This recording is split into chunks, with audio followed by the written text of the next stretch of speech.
Welcome, welcome, welcome everybody to another edition of the Pocket Locker Podcast. I'm your host with the most, all the way from the East Coast and out of strict necessity.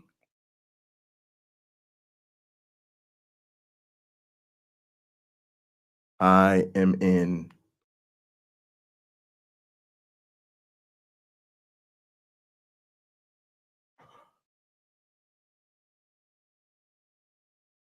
airplane mode, y'all. This one is gonna hurt. You know, there's really no way around it. This one is gonna hurt. We are fucked. This title of this stream has the tone and tenor of my text back and forth with Uncle Bobby, which is just, we are fucked. No lube. That was Uncle Bobby's input. No lube. No lube. Just straight fucked. Gang, we have to look this shit in the face. We have to look this shit in the face.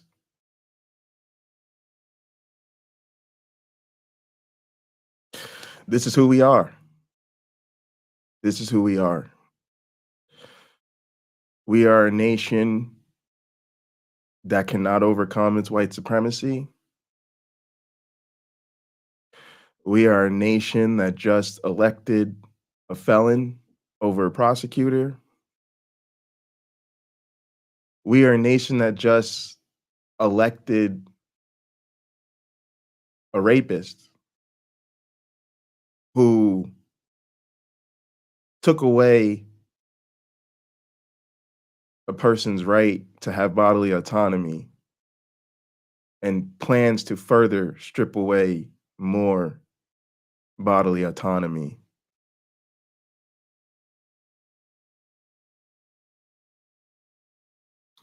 We fucked over immigrants. We fucked over women. We fucked over queer people. We fucked over Black people. We fucked over poor people. We fucked over the rest of the world that has complex and important entanglements with America. We fucked Palestine.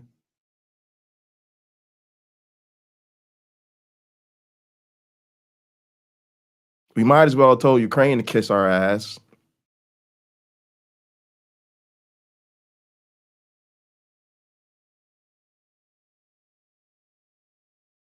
So how many of y'all want to keep playing?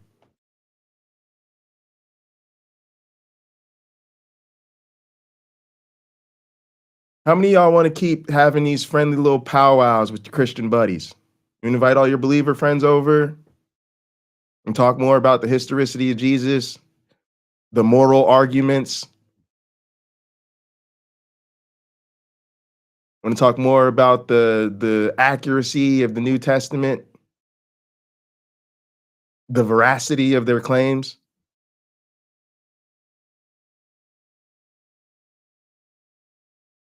Because all those people that we sit down and have these nice, friendly little conversations with that we think we're going to have such an influence on, they all just fucked us. Fuck Christianity. Fuck faith. Fuck it. Fuck it. If most of these motherfuckers can go in that booth and vote for Trump, we need nothing to do with them. Are y'all ready to fight now? Are you ready to look lies in the face and say they are lies? Are you ready to look hate in the face and say this is fucking hate? And if you're a hater, I will not fuck with you. We have insisted for so long that if we're just nicer to these people, if we just explain things to them, if we just welcome them in, if we just talk and talk and talk and talk and talk and love and love and love, and we're so kind to them, they'll recognize our humanity.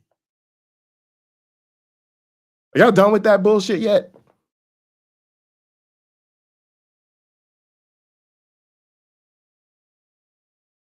Why are we wasting our fucking time? It is time to call a motherfucking spade a motherfucking spade.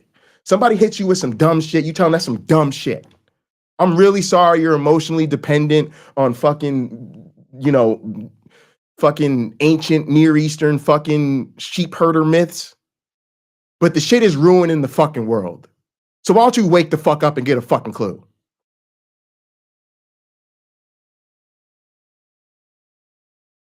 I am tired of drowning in bullshit and lies.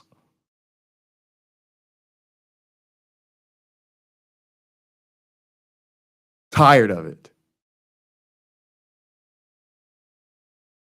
It is time to stare the ugliness in the face and fucking beat the shit down. It's time to kick ass and take some fucking names. It is time to tell some motherfuckers you're not invited to the cookout, and you're lucky it stopped at that. You're lucky we ain't pulling up on you. You're lucky we ain't pulling up on you. But you damn sure ain't gonna roll up on us.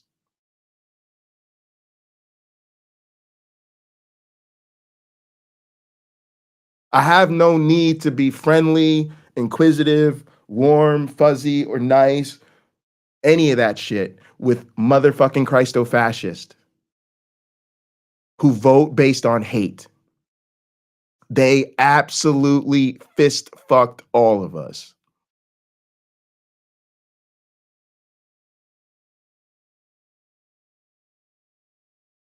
It's not a fucking joke, man. This shit is fucking crazy, man. Absolutely fucking crazy. Y'all, I don't know what we gonna do. I don't know how we deal with this. I came to kick it with y'all for a little bit, have some fucking cohesion. It's good to see y'all. I see Ryan is here. I see Toto. What's up? Appreciate y'all. Appreciate y'all. Good to see y'all in chat. I see Carrie Ann is here. Appreciate you, Carrie Ann. Good to see you. Sarah, good to see you. Lena, good to see you. Good to see you, man. This is tough. This is tough, y'all. It's a tough one. Apostate sisters. Hey now. Joe, good to see you. Joe, good to see you. Katrina, good to see you. Katina, I'm messing up names. I'm sorry, y'all. UC, good to see you. Of course, of course. Yo, this is crazy. All right, let's go ahead. Oh, being the villain. Good to see you. Oh, this is so sad. Logan Fisher, Vic is here, man. So many y'all here. What's up? What's up? Nitty's here. Y'all crazy. It's good to see y'all. It's good to see y'all. All right, y'all. I'm on one today. It's whew, whew, it's a full-on day and morning. Hey Roland. Hey Roland. All right, y'all. Let's go ahead and get into the first thing. The first thing we're gonna do is we're gonna go ahead and just end this thing properly. And I think it's a good idea to just listen to Kamala Harris's concession speech together to kind of just close the chapter on this. And I think she's going to be a lot more optimistic, quite frankly, than what I'm really feeling right now. But I think given everything, it just feels right to give her the kind of final word in this. I will say that some people have shared sentiments with me and gather that they think this might be the end of Kamala Harris. We probably won't see too much of Kamala Harris from now on. I would love to see a Kamala Harris rebound or comeback, but I suspect that might be the case. I suspect this might be more or less the end of Kamala Harris. But I'm very proud of this woman. I think she ran a great campaign. There's a lot of bad takes going around. I think a lot of people will try to place blame at her feet for this. Every campaign has missteps. Every campaign, every candidate says things that you just fall out of your chair like, oh my God, I wish you didn't say that. Every get out the vote operation goes right when they should have gone left, goes up when they should have gone down. It's hard to know these things. But largely, I think criticizing Kamala Harris is a fucking mistake. I think if you're going to pull this shit where you're going to compare this to Hillary in 2016, you're an idiot. I think if you blame this on, oh, well, they didn't do enough to turn out the far left and da da da da, you're a fucking idiot. Kamala Harris ran a great campaign and brought a sort of dignity, maturity, competence, but also passion, joy, and she just conducted herself incredibly well, ran a very impressive campaign, accomplished monumental achievements in like 100 days or something. Just a fucking Herculean effort. And really one of the best campaigns we've ever seen. Yes, I wish she went further to condemn the genocide in Gaza. And yes, I'm convinced that a lot of fucking idiots stayed home as a result of that. I do think she went about as far as she could go without making herself completely unelectable on that issue, which is why I think those people are fucking stupid. They're literally people who won't take yes for an answer. One candidate says, I will basically turn over Gaza to Bibi Netanyahu on day one and let him do whatever the fuck he wants. I just hope it doesn't take him too long. And the other candidate said, yeah, I agree with you. This has got to stop. I support a ceasefire. Since I wasn't good enough for you, we now have the candidate who didn't go to bed, didn't fuck his wife after becoming president before he called Bibi Netanyahu. Think about that, motherfuckers. Think about that. That man did not fuck his wife, his mistress, or his daughter before he got on that phone and called Bibi Netanyahu. So a whole lot of good y'all really did for Palestine. You fucked Palestine. Completely fucked.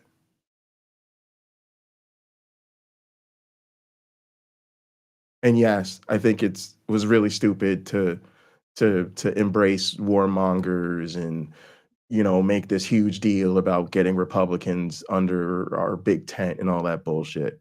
She did not wrestle 1% of the Republican vote from Donald Trump. Donald Trump got 94%.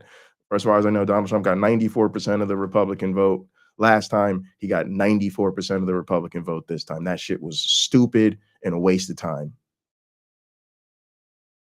But it was good messaging at the time. It was good campaigning. It was what she had to do, given what they were saying about her and the pressures on her campaign. So yeah, I think those were missteps. I think they were mistakes, but they're not what cost her the race. They're not at all what cost her the race.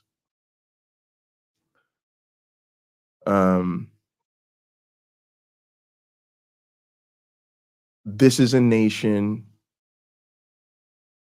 of Christo-fascist white supremacists. And I'm sorry to all the good Christians out there. Evil shit is being done in the name of your faith. Understand evangelical Christians are the reason we have a second Trump administration. And now understand your faith is a fucking lie.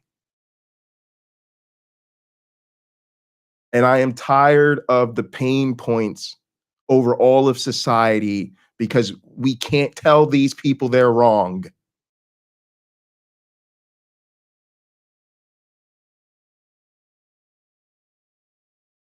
There is a deep inertia in our society that would rather respect and uphold the current social order rather than dealing with an uncomfortable truth. People are not going to make this shit easy for us. And we have to stop asking them to or expecting that to happen. Telling people they're wrong about something is difficult. It's hard, it's uncomfortable, but we have to fucking do it. We cannot keep letting them ruin the fucking planet. We cannot keep sacrificing our lives for their lies. It is time to collectively put on our big kid pants, grow a fucking pair, moisten it up down there, whatever gets you juicy and going, and get to fucking fighting. And this fucking time, y'all, the fighting better look like fucking fighting. The fighting better look like fucking fighting.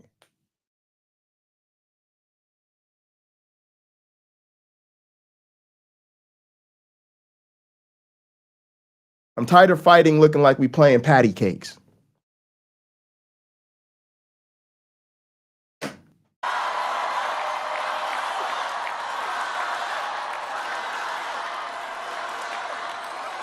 Good afternoon, everyone. Good afternoon.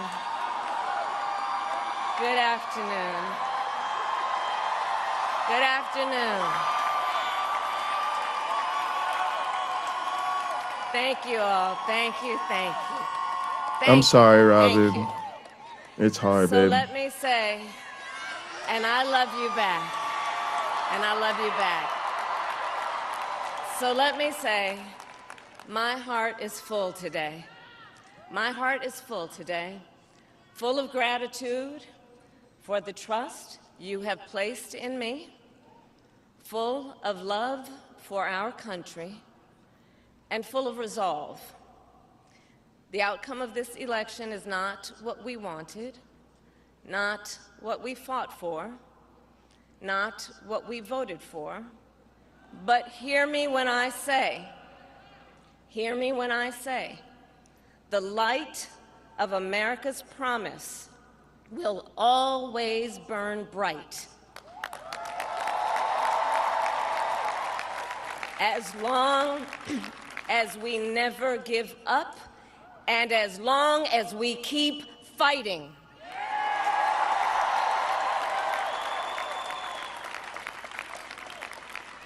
To my beloved Doug and our family, I love you so very much. To President Biden and Dr. Biden, thank you for your faith and support. To Governor Walz and the Walz family, I know your service to our nation will continue. All right, speaking of Joe Biden real quick, first of all, everybody put a glass in the air if you got something over there. Cheers, y'all. On a day like today, I'd be lying to you if I said it feels like a celebration. But I can still cheers to the fact that I have friends in the community, because the only thing worse than going through this shit that I'm feeling right now would be going through this shit alone. So that's why we're here. So, you know, we can still appreciate and love on each other, because we all we got up in this motherfucker, to be real with you. But I just wanted to pause it real quick because she mentioned Joe Biden, and there's another take out there that you'll probably come across in the media ecosystem, and I want to nip it in the butt. And that is the notion that this result is an anti-incumbency result. That she lost because she could not separate herself from Joe Biden.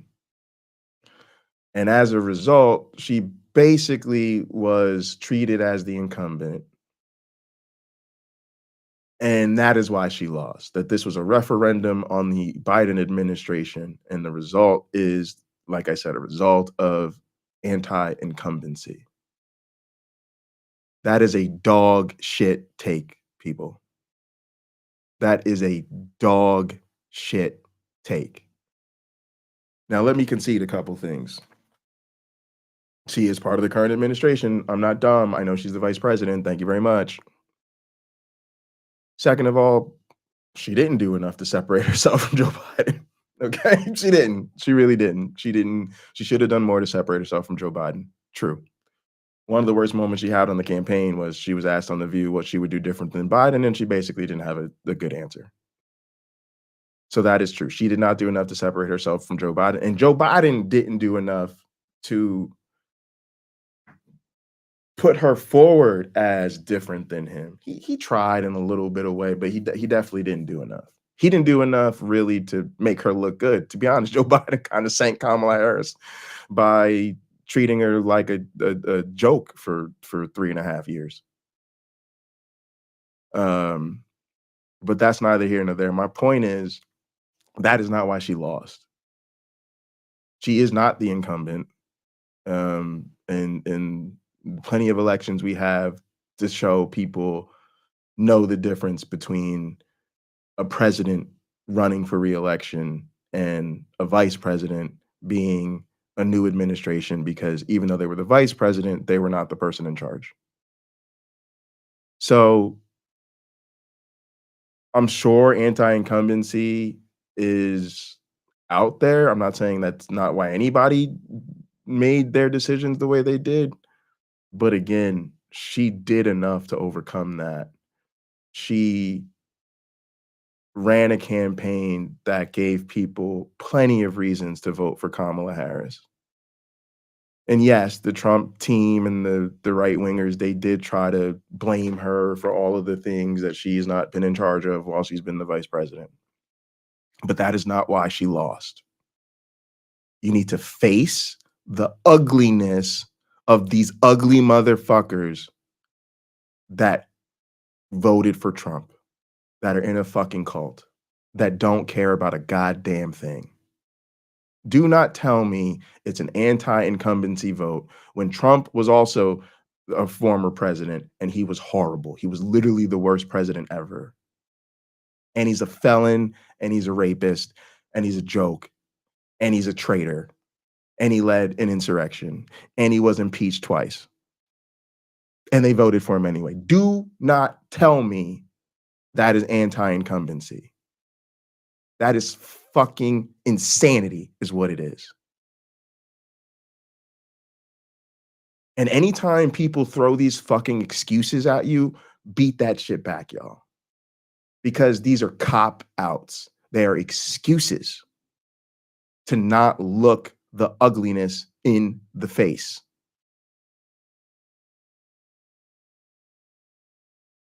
This is not about anti-incumbency. And also, y'all got to stop believing white people's lies. I'm sorry. A lot of fucking people voted for Trump because they're cultists, they're dumbasses, and they're fucking white supremacists. And they have the same fucking bigotries and prejudices that Trump does. And that's why they voted for his ass. Period. End of fucking story. Now, you let these dumbass motherfuckers lie to you. You be dumb. You be dumb enough to believe their lies. You be dumb enough to believe their lies that it was, oh, well, I didn't like Biden's policies, and I thought Trump would be better on the economy, and I'm really concerned about the border. You believe all that bullshit if you want to.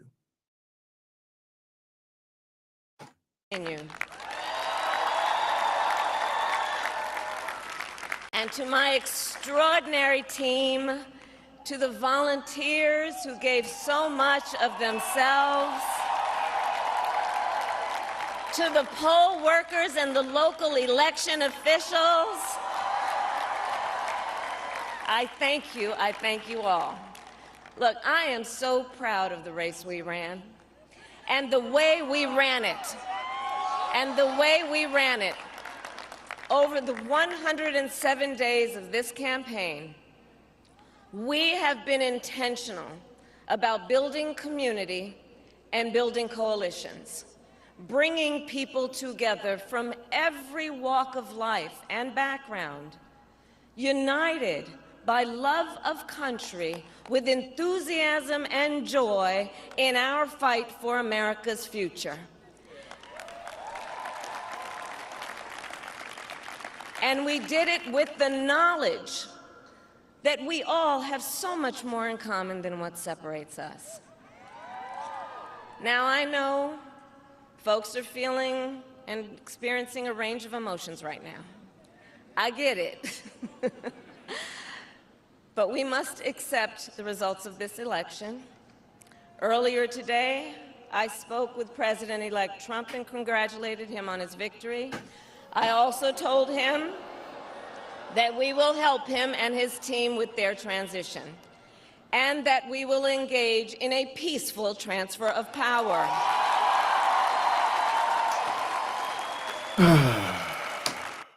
All right, so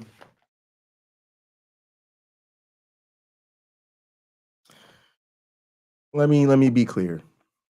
For the sake of YouTube and censorship and all that bullshit. Yes, the Blase and the Glavinoids. Kamala won the election. I mean, sorry, Trump won the election. Let me say it 3 more times. Trump won the election. Trump won the election. Trump won the election. Please understand, I can't forget. I wish I could forget. I'll never forget. Trump won the election. He got more electoral votes, and I think he actually won the popular vote this time.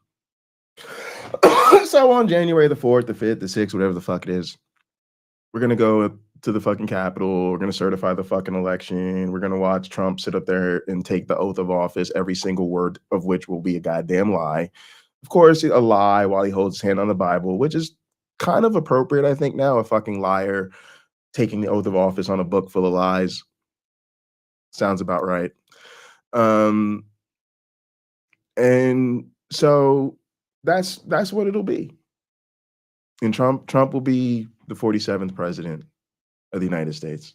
And I got nothing to say about that. It's just what it is. It's just what's going to be. It's just how it's going to happen. But to be quite honest with you, I don't accept the results of this fucking election. I don't accept this shit at all. And you're a fucking idiot if you do. If you accept the fucking results of this election, you might as well just jump off a goddamn bridge right now. At least go out on your own terms.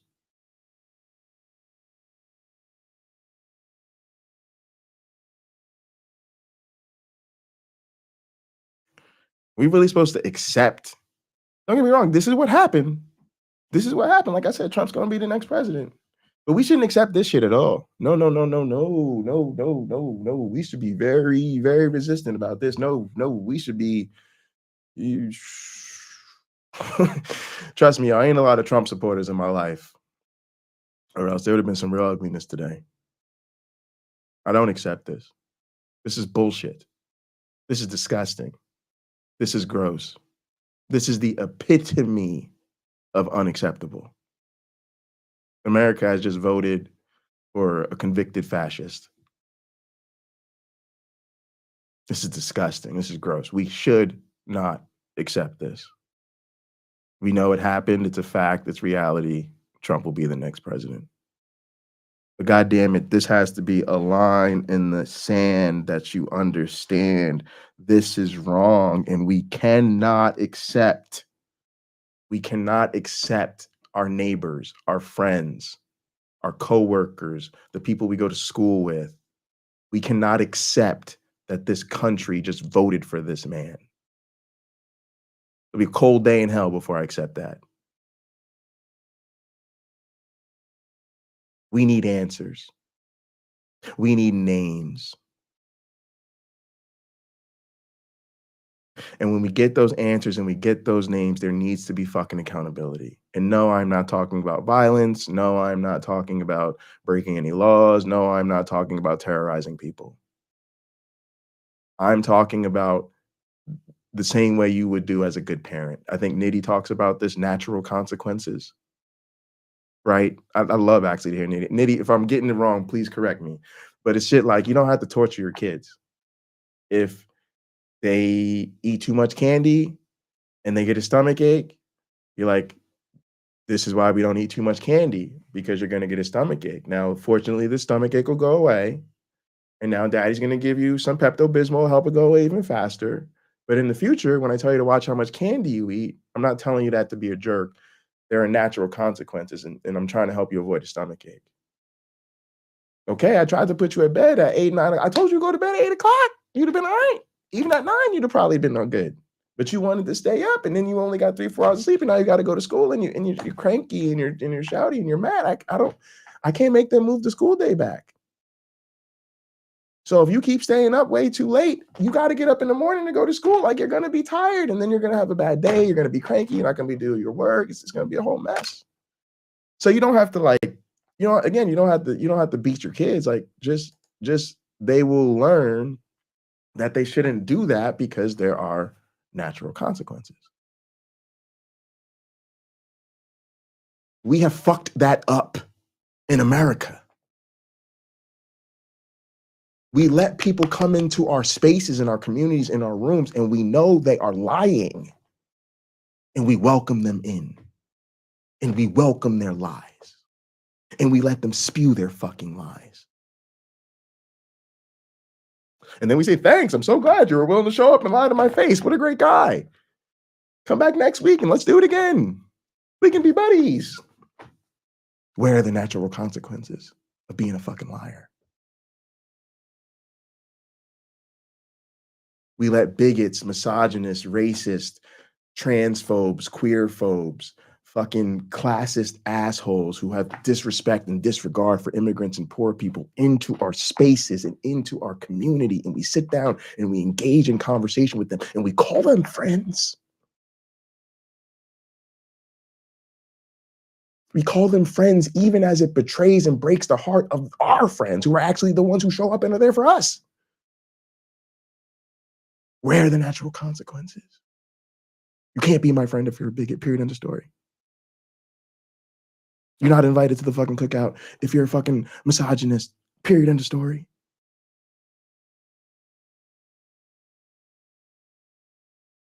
So what I am saying, y'all, is we need answers and we need names. And those people need to experience the natural consequences, AKA social isolation, AKA people don't like you. People don't have nice things to say about you. Reputational impacts. And the funny thing is, y'all don't even realize it. We're an incredibly social species. That shit works. Because it doesn't matter how rich you are. It doesn't matter how powerful you are. Everybody needs people. If you are rich and powerful and you own a fucking golf course and you own a fucking island, but no one will go to that island and play golf with you, guess what? You are lonely and it sucks. You could be the most powerful person in the world, but if you have to pay everyone to be around you, and at the end of the day, you're laying in a cold bed because even your woman won't get with you because you're nasty.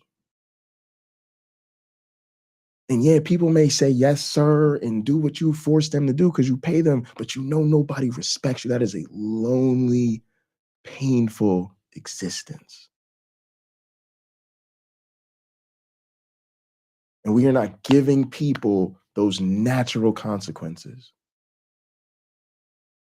And so they will continue to take advantage of the privilege, and they will continue to exploit people, and they will continue to be jerks because there are no consequences. The stand. All right, I don't know where we lost. Take a stand. Young people who are watching, it is okay. So you're saying something about in the concession. In the voting booth, in the courts. I had to figure out. Sorry about that, y'all.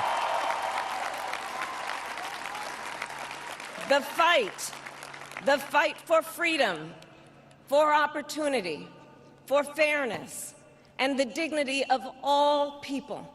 A fight for the ideals at the heart of our nation, the ideals that reflect America at our best. That is a fight I will never give up.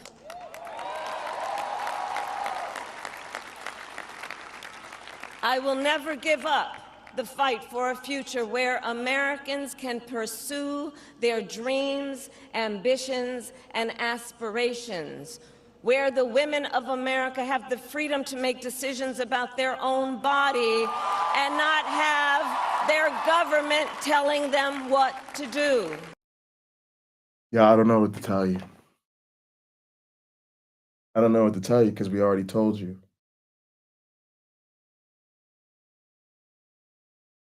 We told you teenage girls are dying.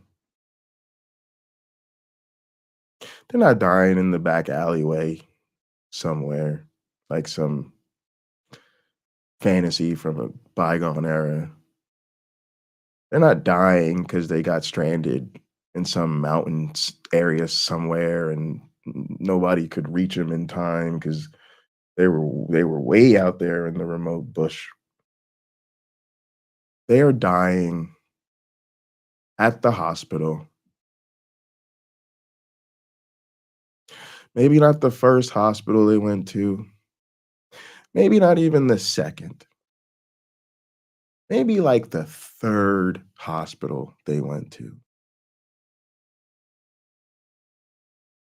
And they're dying. Now, they shouldn't be dying. They're dying because, let's be clear, their doctors are cowards. I don't give a fuck. Their doctors are cowards. Let's be clear about that. Let's be very, very clear about that. I already told my mom if I was a doctor, I'd be in jail if I was in one of these states because I took my Hippocratic oath and I took that shit seriously. So when y'all tell me, Dr. Bundy, if you do this procedure, it's going to lead to an abortion and you're going to end up in jail, I would say, I guess you need to call the fucking cops because I'm about to do this procedure. I'm not about to let this young lady die on my watch. So go ahead and cuff me. Everyone in my life will understand the decision I made, so I'll be good with it.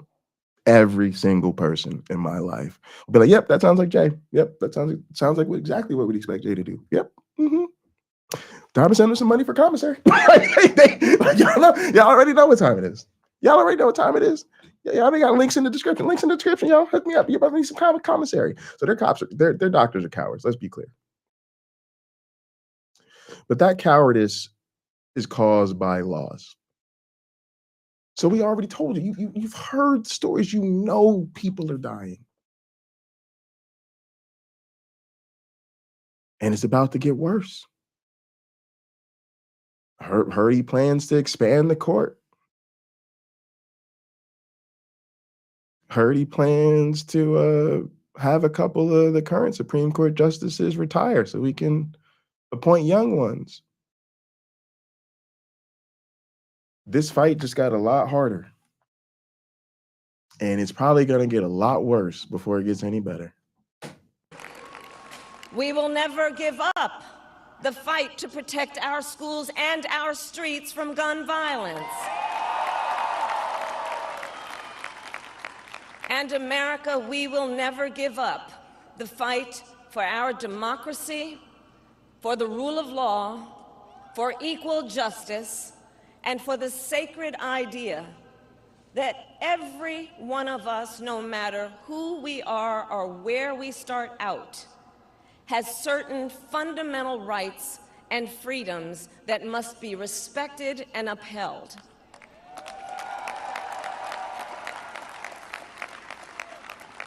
And we will continue to wage this fight in the voting booth, in the courts, and in the public square.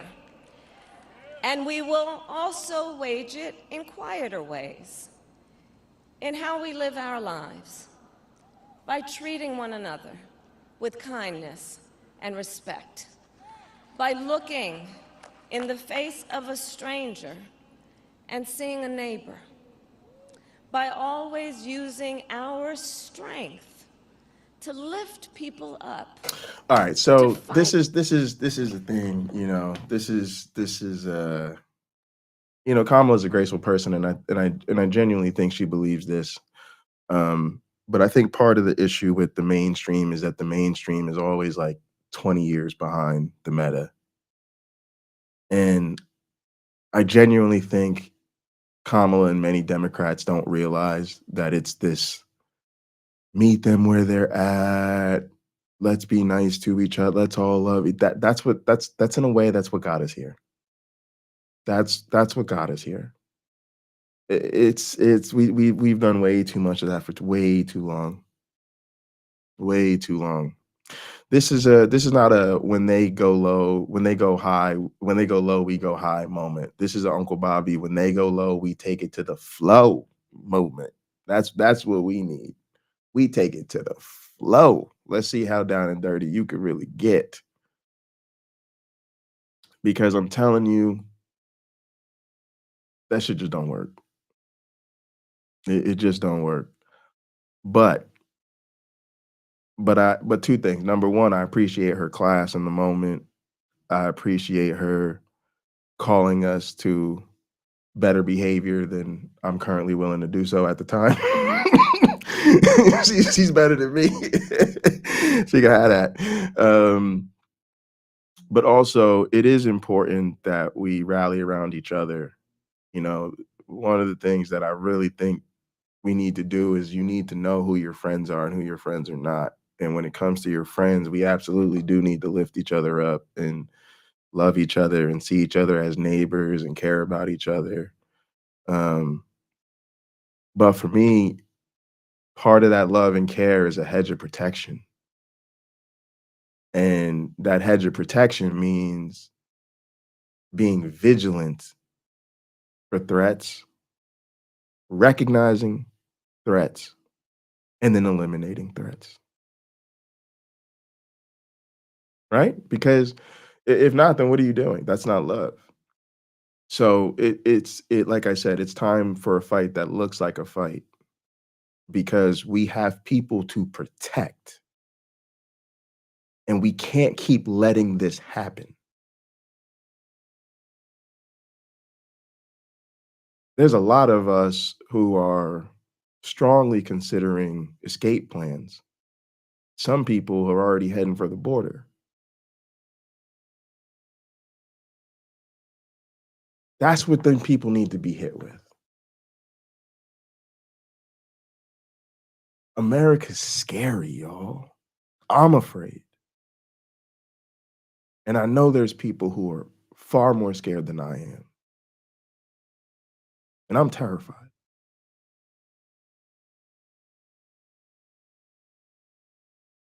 So some of you are very comfortable. Whether it was Kamala who wins, whether it's Trump who wins, you look out the window in your living room, it probably ain't gonna make too much of a difference. You'll be all right. Your bills are gonna be paid. Your job's gonna be secure. Your kids are gonna have great opportunities. Your lifestyle's not gonna be impacted. Your community activities won't change. You gotta recognize that ain't the view outside everybody's window. You gotta recognize that these issues matter to people. People who may not be you, but people who you may care about.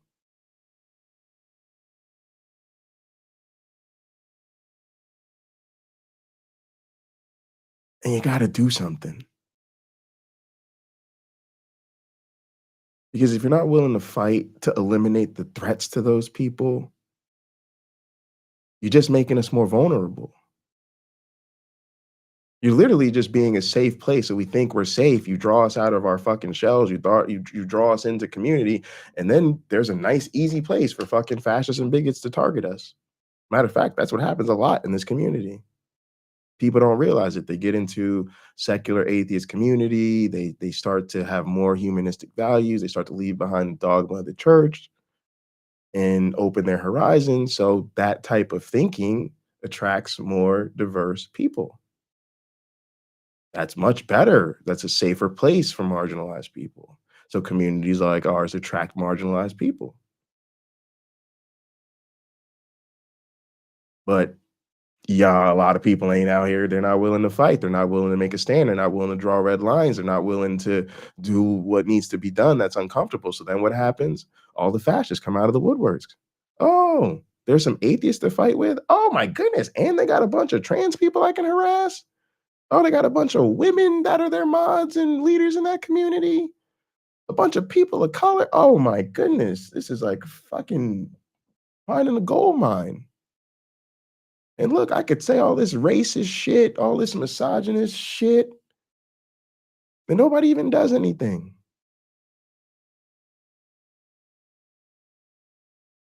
Y'all think that's gonna create a fucking better world for us?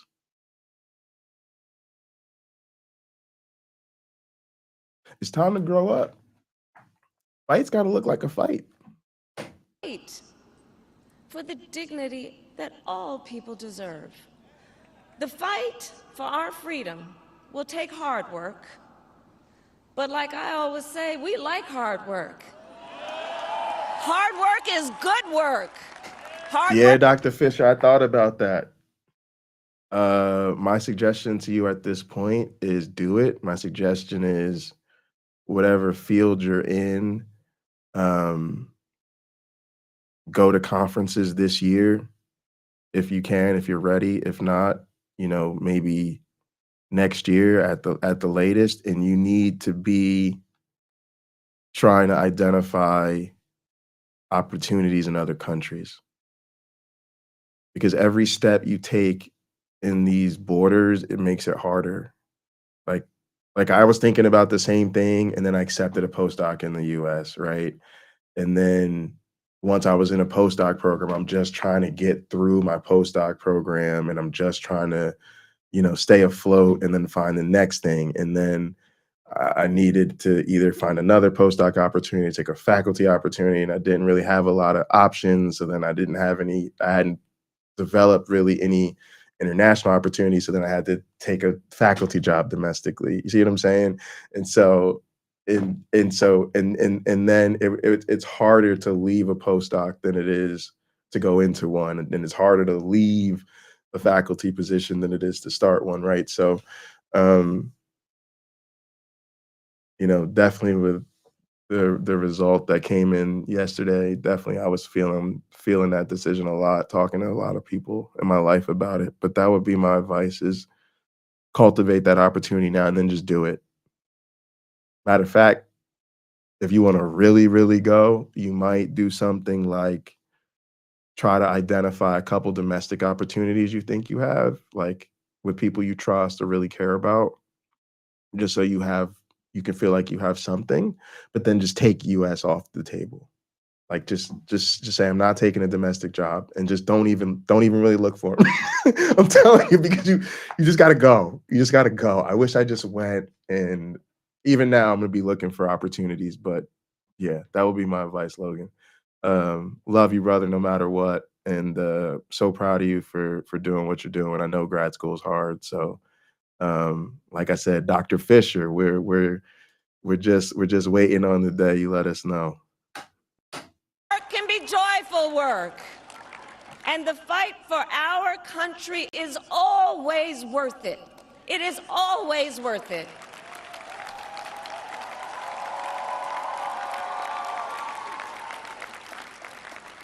To the young people who are watching, it is... I love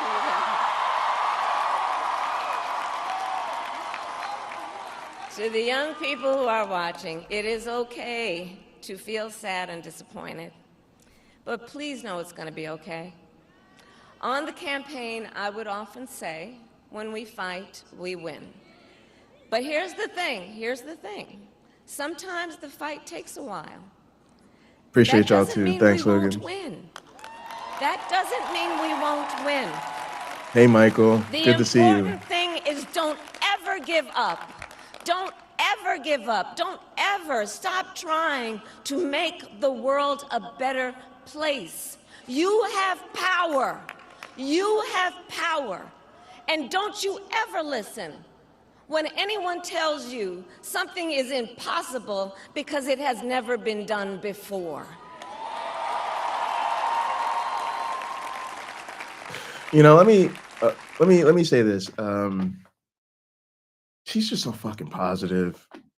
She's really, I think, emerged as a leader in the Democratic Party, and really, to me, embodies the type of leadership we need. And I think because of the political calculations of the Democratic Party and the whiteness of the moment that we are living in right now, it is a pretty reasonable prediction to say this might be the end of Kamala Harris.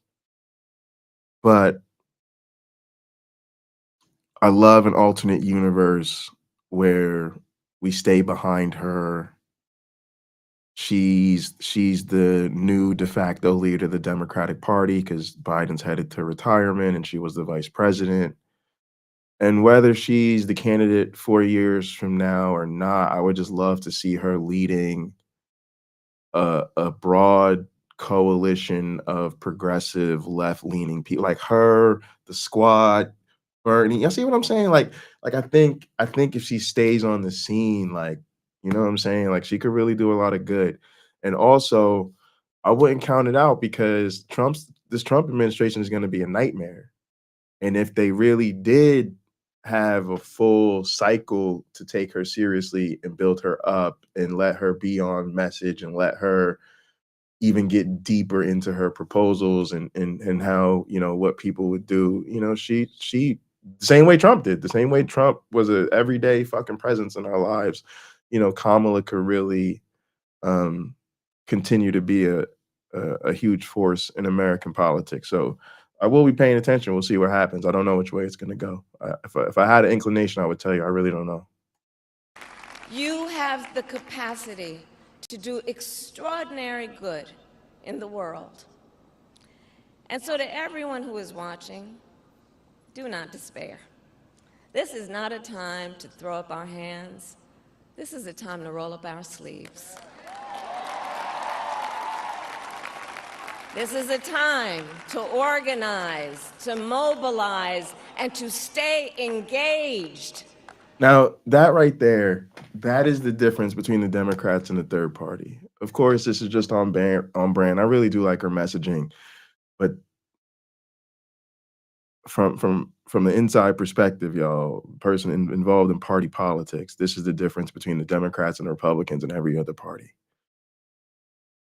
Democrats and Republicans understand win, lose, or draw. We are always in this game for life, forever, at every fight. Democrats and Republicans know Democrats and Republicans know it ain't even about the midterms. They're going to be thinking about what are the races going around on the country next year? What are the fights we have to get involved, you know, before the Trump administration? They're going to figure out what do we have to line up and what do we have to try to make sure we get done before Trump takes over. And then even as Trump takes over, they're going to be back to organizing at the local level, organizing school boards, organizing the city councils, right? And they're doing that off cycle, you know, 24/7, 365, all 4 years thing. And this is where, because I get a lot of people would really like to see us move beyond the two-party duopoly. First thing is we got to get the money out of politics. And second thing is we got to change the voting system. Without those two things, it's never going to happen. But the third thing is we need a legitimate alternative party that actually wants to be a political party rather than showing up once every 4 years to try to siphon off some protest votes here or there or figure out which states are already so indebted to one side that you can siphon off some votes there without it flipping the state. Like all like those are losing strategies. Those are giving up the game before you even start strategies. You really need to see a party that takes it to the streets. And so that's part of this fight, man. And so I'm glad to hear her say that. For the sake of freedom and justice and the future that we all know we can build together. Look, many of you know I started out as a prosecutor, and throughout my career, I saw people at some of the worst times in their lives. People who had suffered great harm and great pain, and yet found within themselves the strength and the courage and the resolve to take the stand, to take a stand, to fight for justice, to fight for themselves, to fight for others. So let their courage be our inspiration. Let their determination be our charge. And I'll close with this. There's an adage an historian once called a law of history, true of every society across the ages. The adage is, only when it is dark enough can you see the stars. I know many people feel like we are entering a dark time, but for the benefit of us all. I hope that is not the case. But here's the thing, America, if it is, let us fill the sky with the light of a brilliant, brilliant billion of stars. The light of optimism, of faith, of truth, and service.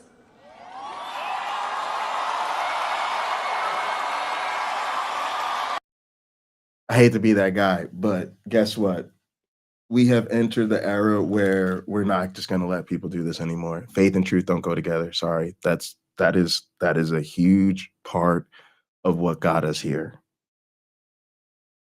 And this is another thing, y'all. This is the challenge to the Democrats. This is a challenge to the Democrats. The Republicans are the party of Christo-fascism. The Democrats have got to stop trying to out-Christian the Republicans. And look, I know what y'all thinking, like, I'm not even on that, like, they need to become ardent atheists and they need to be anti-theist and they need to be, it's not even about that. They just need to say, like, we really take the separation of church and state seriously. We really just leave that shit out. But they gotta stop that, because you can't, we can't do this, y'all. We can't keep smoking hopium with the same faith lie that they just used to get fascism in power. It ain't never gonna go that way. And the people who think that we could just make, it's okay, we can make Christianity liberal and we can make it progressive and Jesus was a communist, like, y'all are crazy. Stop that. It's cute. I know it's cute when you're in a little debate with Christians and you're trying to score points. Stop. We just got to stop. We really got to stop. I know I'm nitpicking at her, but I'm tired of it. And I don't want to hear it today. Today, I don't want to hear shit about faith from nobody. Faith is what got us into this fucking mess to begin with. HU.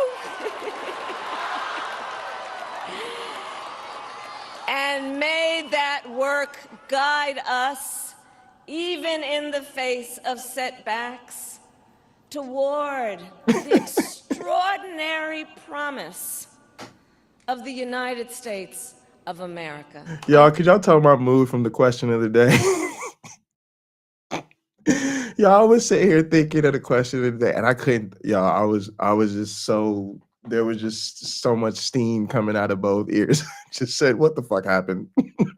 what the fuck just happened? That's the question of the day.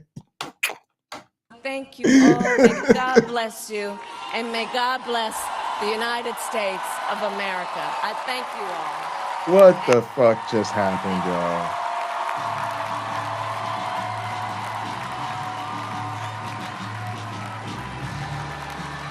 Yo, if y'all are not subscribed to Joe over there at the Kentucky Atheist, make sure y'all do that. He just had the Apostate Sisters on. Loved their interview. So I'm so glad to see y'all in chat. Really, really, really grateful. I think y'all are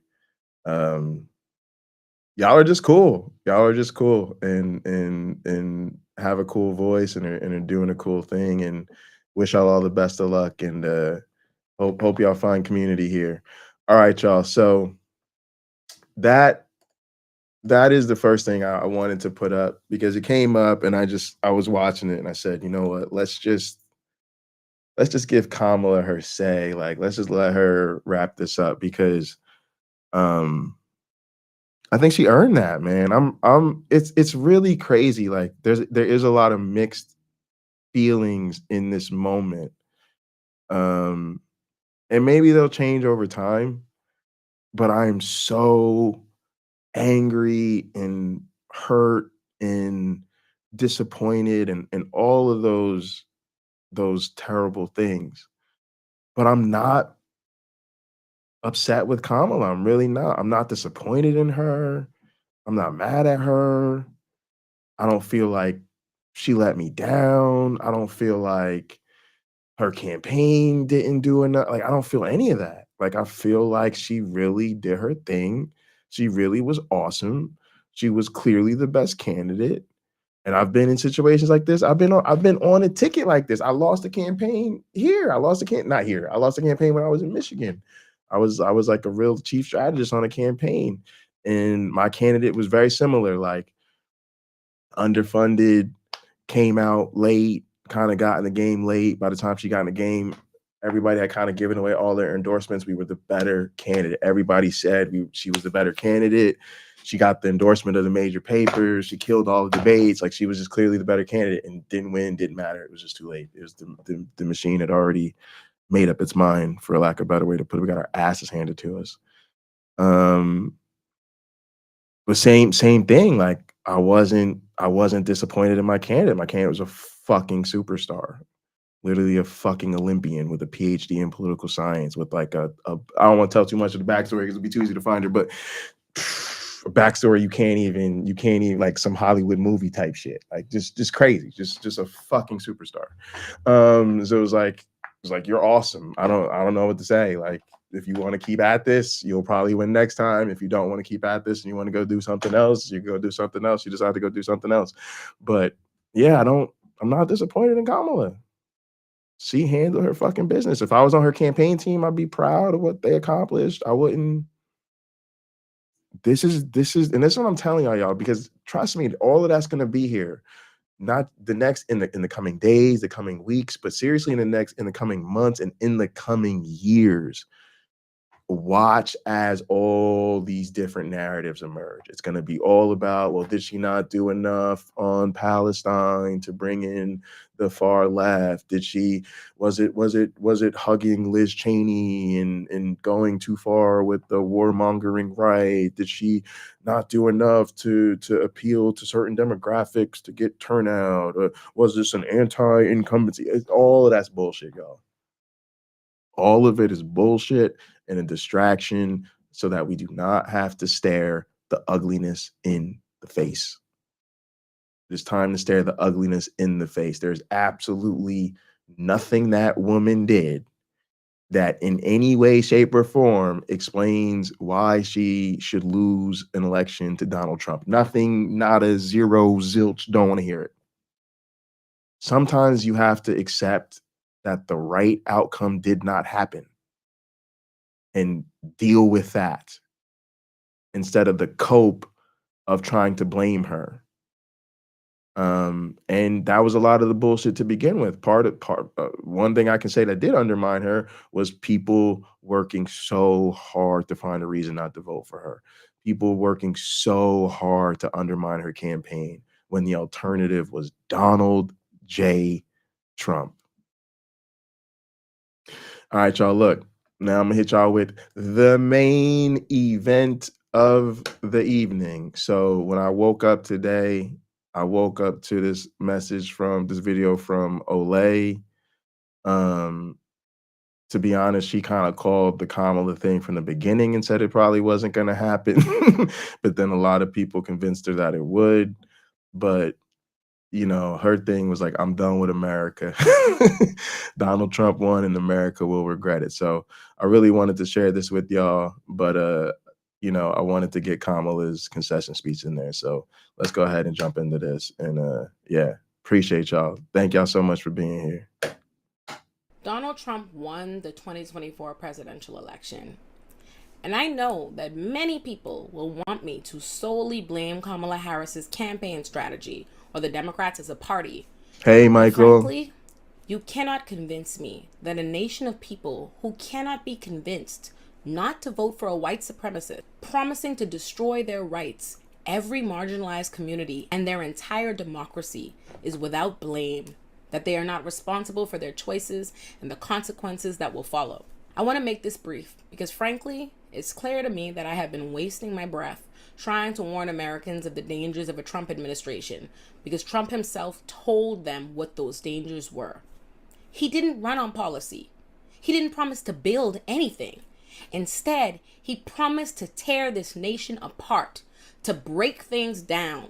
He openly promised us police violence, total police immunity, not only the deportation and abuse of undocumented immigrants, but to reverse naturalization for immigrants who became U.S. citizens already. He promised to ban abortion nationwide, to dismantle the EPA, the Department of Education. He promised to ban our history, to ban books, to keep the American public even dumber than apparently more than 64 million Americans already are, because the majority of this country's voters voted for him. Understand this. Donald Trump did not just win the Electoral College. He won the popular vote. And I would argue he won it by a landslide. For years, I have listened to Americans insist that Hillary Clinton is to blame for losing the 2016 election to Donald Trump. That she was too unlikable, that she called Trump voters deplorables, that she didn't campaign enough in the swing states. And for years, I have thought how ridiculous a nation must be to insist it made perfect sense to elect a white supremacist, sexist, xenophobic, racist, stupid-ass bigot who told us exactly who he was because the woman he ran against wasn't likable enough, that she didn't campaign hard enough. Yeah. All the while, I have thought that if it's an uphill battle for anyone to beat a white supremacist they are far more qualified than for any reason, it is an indictment on the nation. But that's not. But look, y'all, that's where we're at. That sums it up for me. It's an indictment on the nation. This is who we are.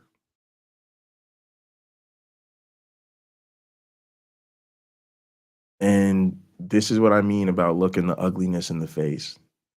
I'm not going to sit here and blame Kamala Harris. I'm not going to blame her campaign.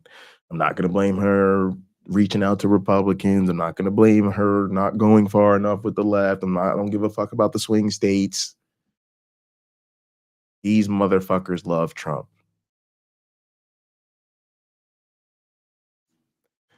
And like I said, it's time for the fight to look like a fight, because we have let these Christo-fascists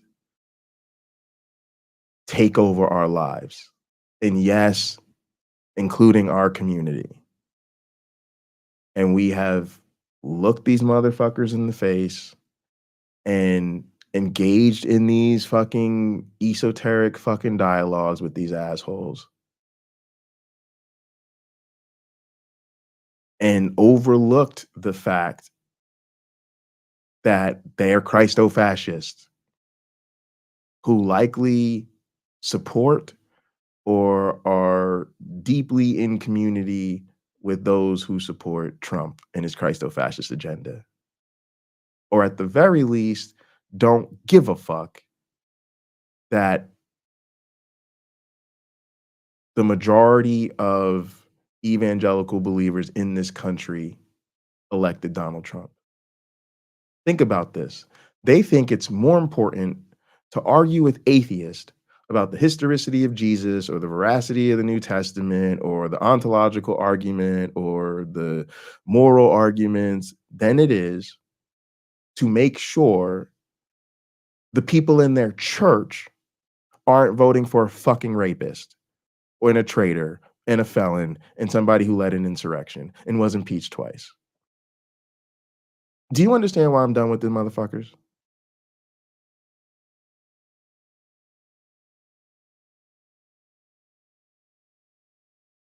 Philosophy bros, this is the biggest L of all time for y'all. This literally proves that you have been doing nothing but jerking off all over yourselves. Because all them fucking philosophy conversations got us nowhere with these people. All of that, let me be the friendly atheist. I baked you some brownies. Oh, you don't like brownies? I baked you some cookies. Oh, you don't like cookies? Here's some cake. Sit down, have a seat. Let's be friends. Let's sing Kumbaya. Where did that get us?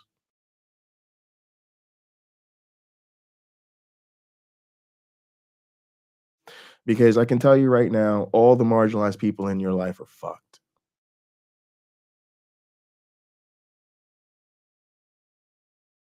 I need the fight to look like a fight, y'all.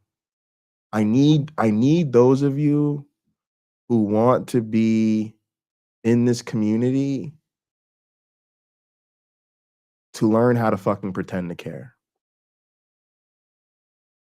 You may be comfortable, let's face it, likely white and privileged. And to be honest, if Trump wins or Kamala wins, really isn't going to make a difference to you. I need you to figure out a way to pretend you're black, pretend you're trans, pretend you're fucking something. Because I need you to actually start to fight like your life is on the line too.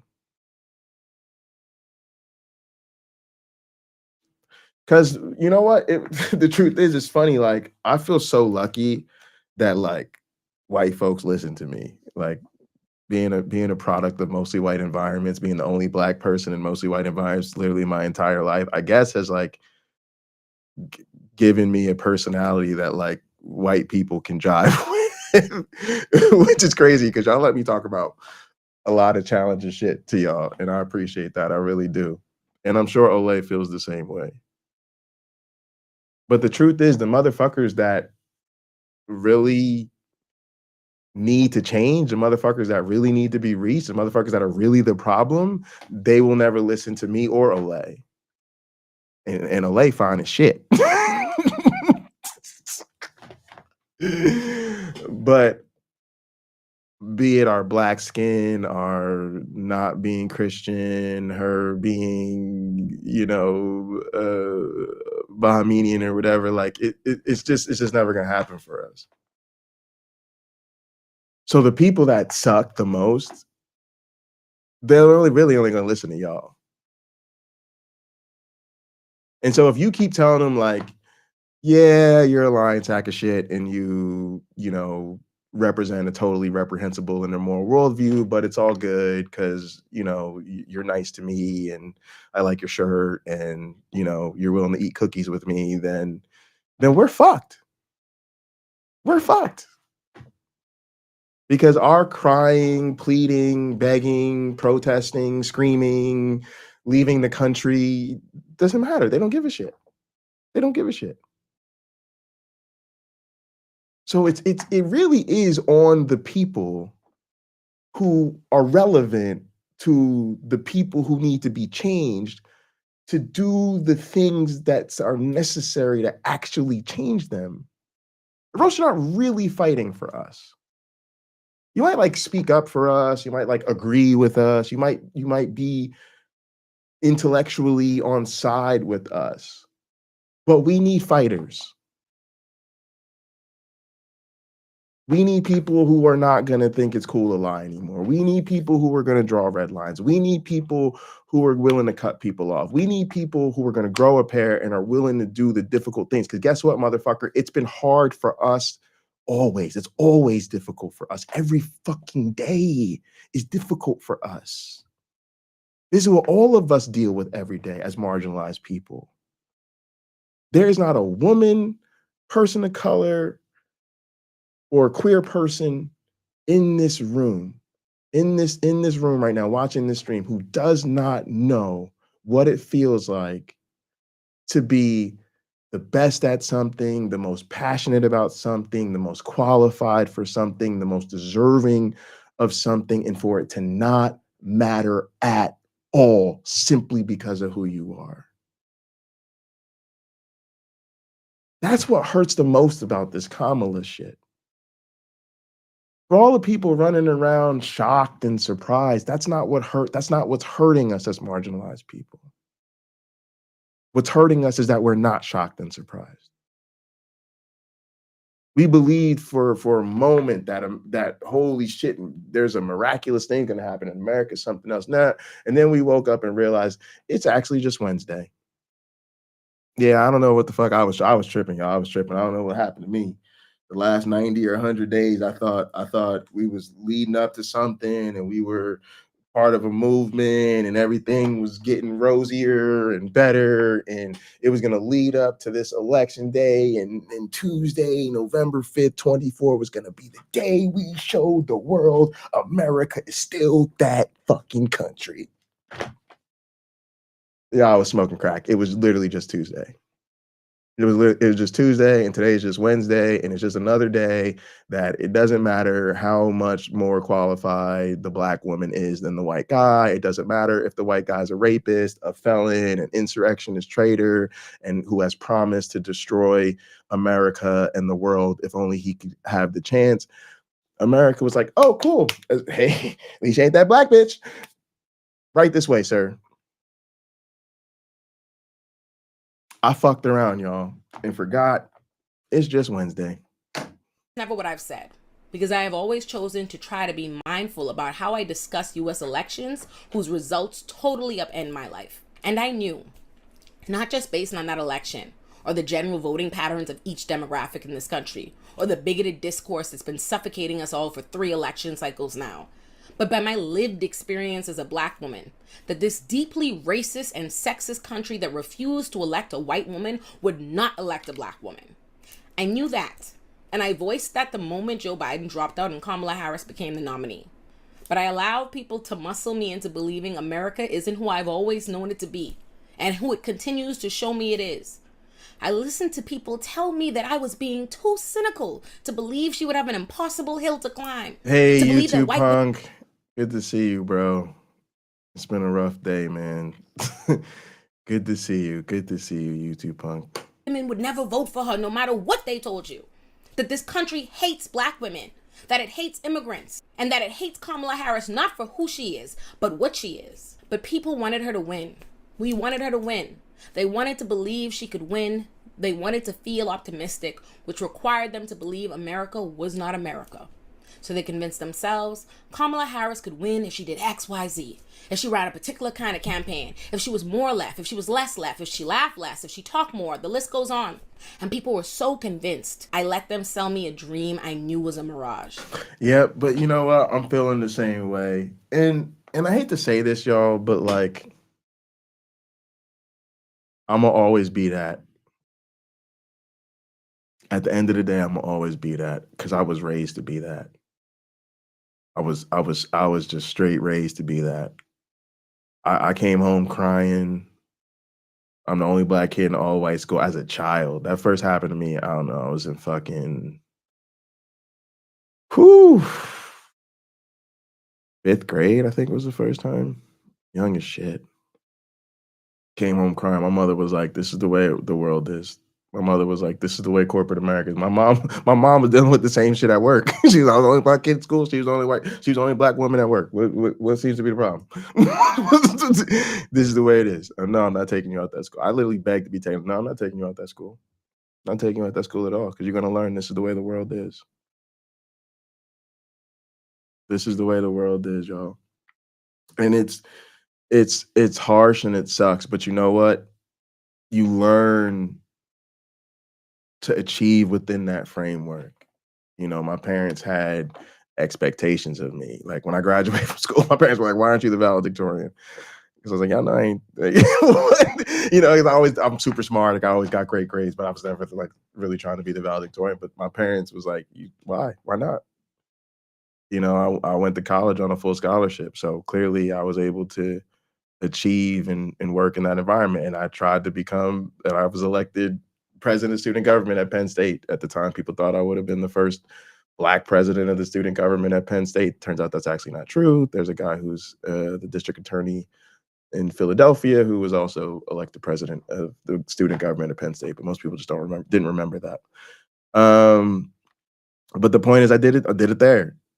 You know, and largely, you know, my support for Cory Booker was like I saw in him, you know, a Black man that was cool and hip that I really connected with, that I really believed when I met him as an 11-year-old had the potential to be the first Black president. Matter of fact, when Barack Obama was elected, there was a New York Times article that came out the next day and said that if it wasn't him, Cory Booker probably would have been the first Black president in America.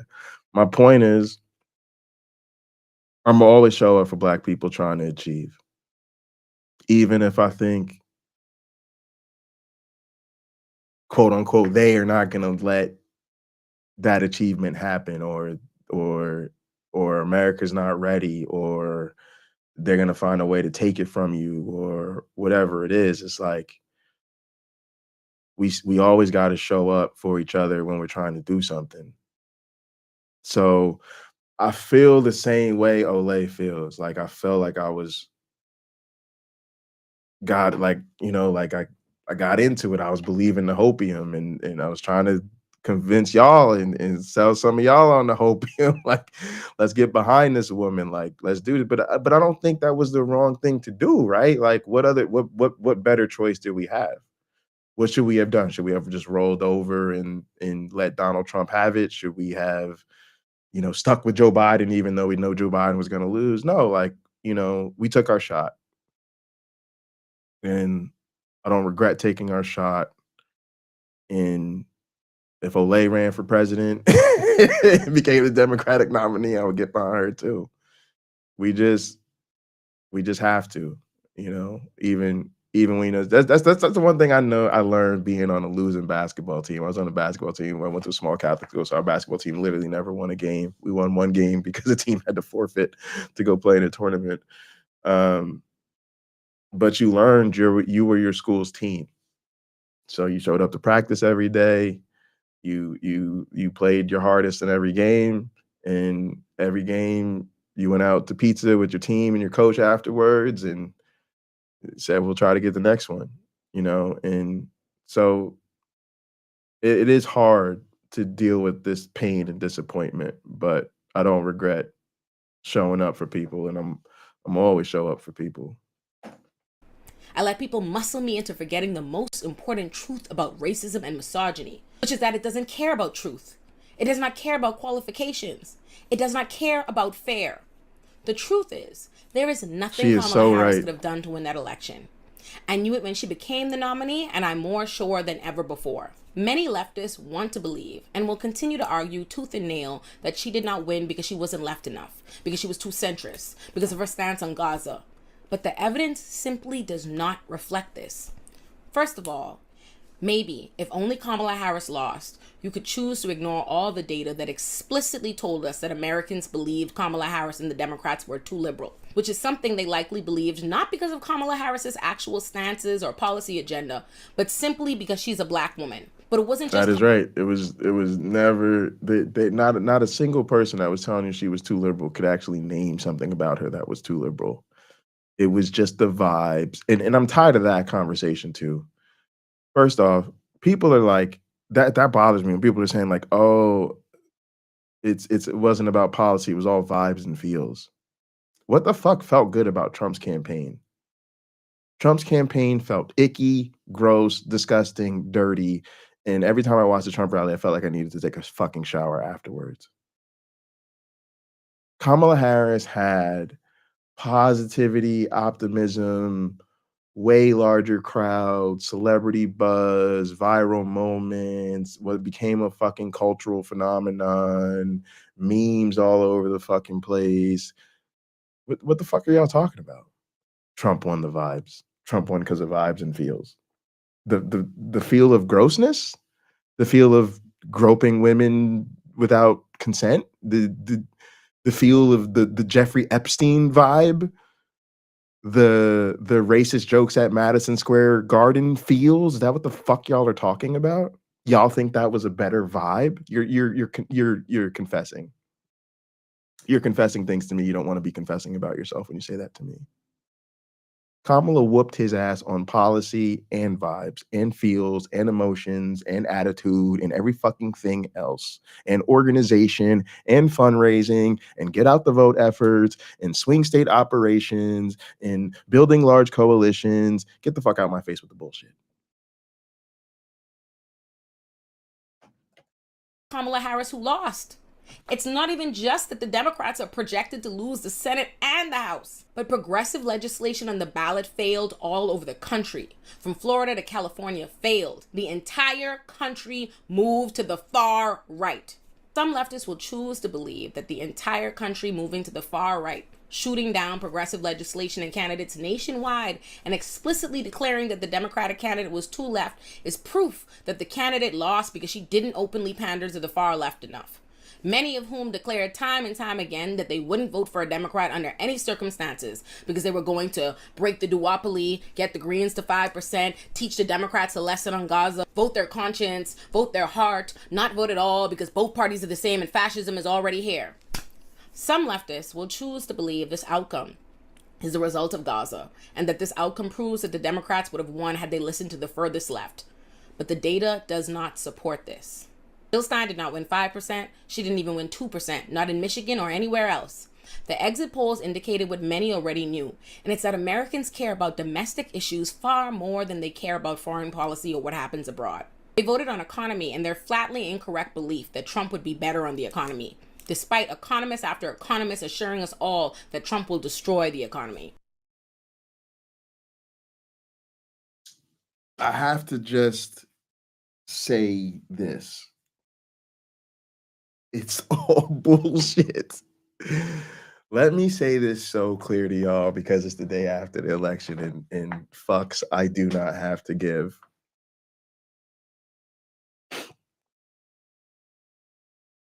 All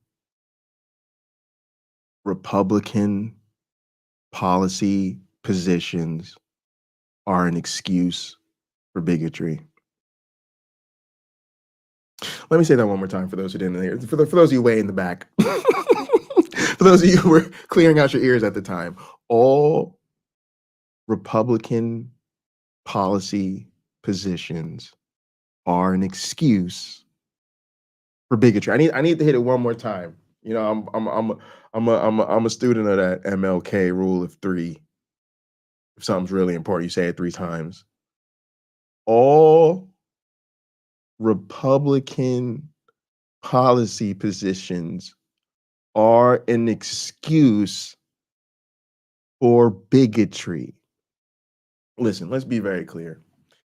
Bigotry has been the identity of the Republican Party way longer than I have time to give you a history lesson for. But effectively, this iteration of the Republican Party has always been their thing. The disenfranchisement of Black people, the disenfranchisement of women, the disenfranchisement of LGBTQ, the disenfranchisement of the poor, the disenfranchisement of immigrants. Always, always, always. But when they figured out you wouldn't let them say the N-word in public, and they couldn't use the F slur, they started to hit on certain policy positions that would unite that same demographic. Oh, all the people that hate the people we hate, many of them are Christian and right-wing evangelicals. Oh, okay. Boom. That's when you get a pro-life movement. Do your history lesson. Figure out when the pro-life movement started. The pro-life movement started literally because you couldn't say the N-word anymore. So they wanted to create a moral majority. So they literally use pro-life as an excuse to coalesce all these interests of anti-Blackness. Look at the way the people treat women. Look at the way they actually treat children. Look at the way they treat education. Look at the way they treat end of life issues. You really think these motherfuckers care? You really think they're pro-life? You're dumb as shit. You let them people say they're pro-life to your face. Dumb as shit. Always been an excuse for bigotry. Oh, I care about the border. Motherfucker, you live in fucking Kansas. Motherfucker, you live in Wisconsin. Motherfucker, you live in fucking North Dakota. Shut the fuck up. You care about the border. You're concerned about immigration. Nigga, you don't even know any immigrants. Shut the fuck up. I'm concerned about taxes. Motherfucker, you don't even pay taxes. Y'all let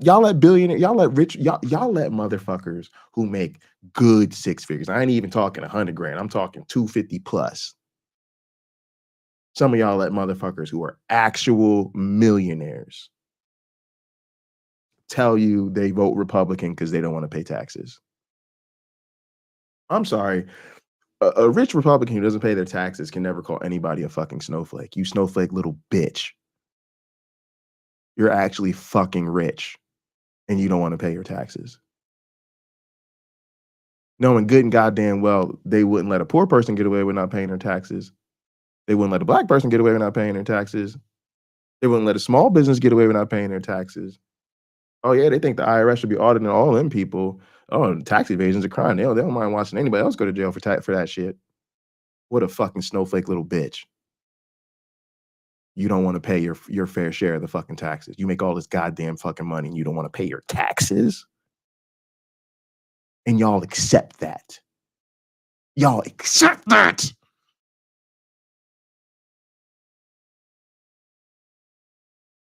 They can vote for whatever fucking racist they want, whatever criminal asshole they want, whatever misogynist they want. They can promise to take away all our rights. They can do whatever. They can fucking unleash police violence on us. They could do whatever the fuck they want to do to the rest of us. Oh, but if they say, well, I don't want to, well, I just don't want to pay taxes. Oh, okay, cool.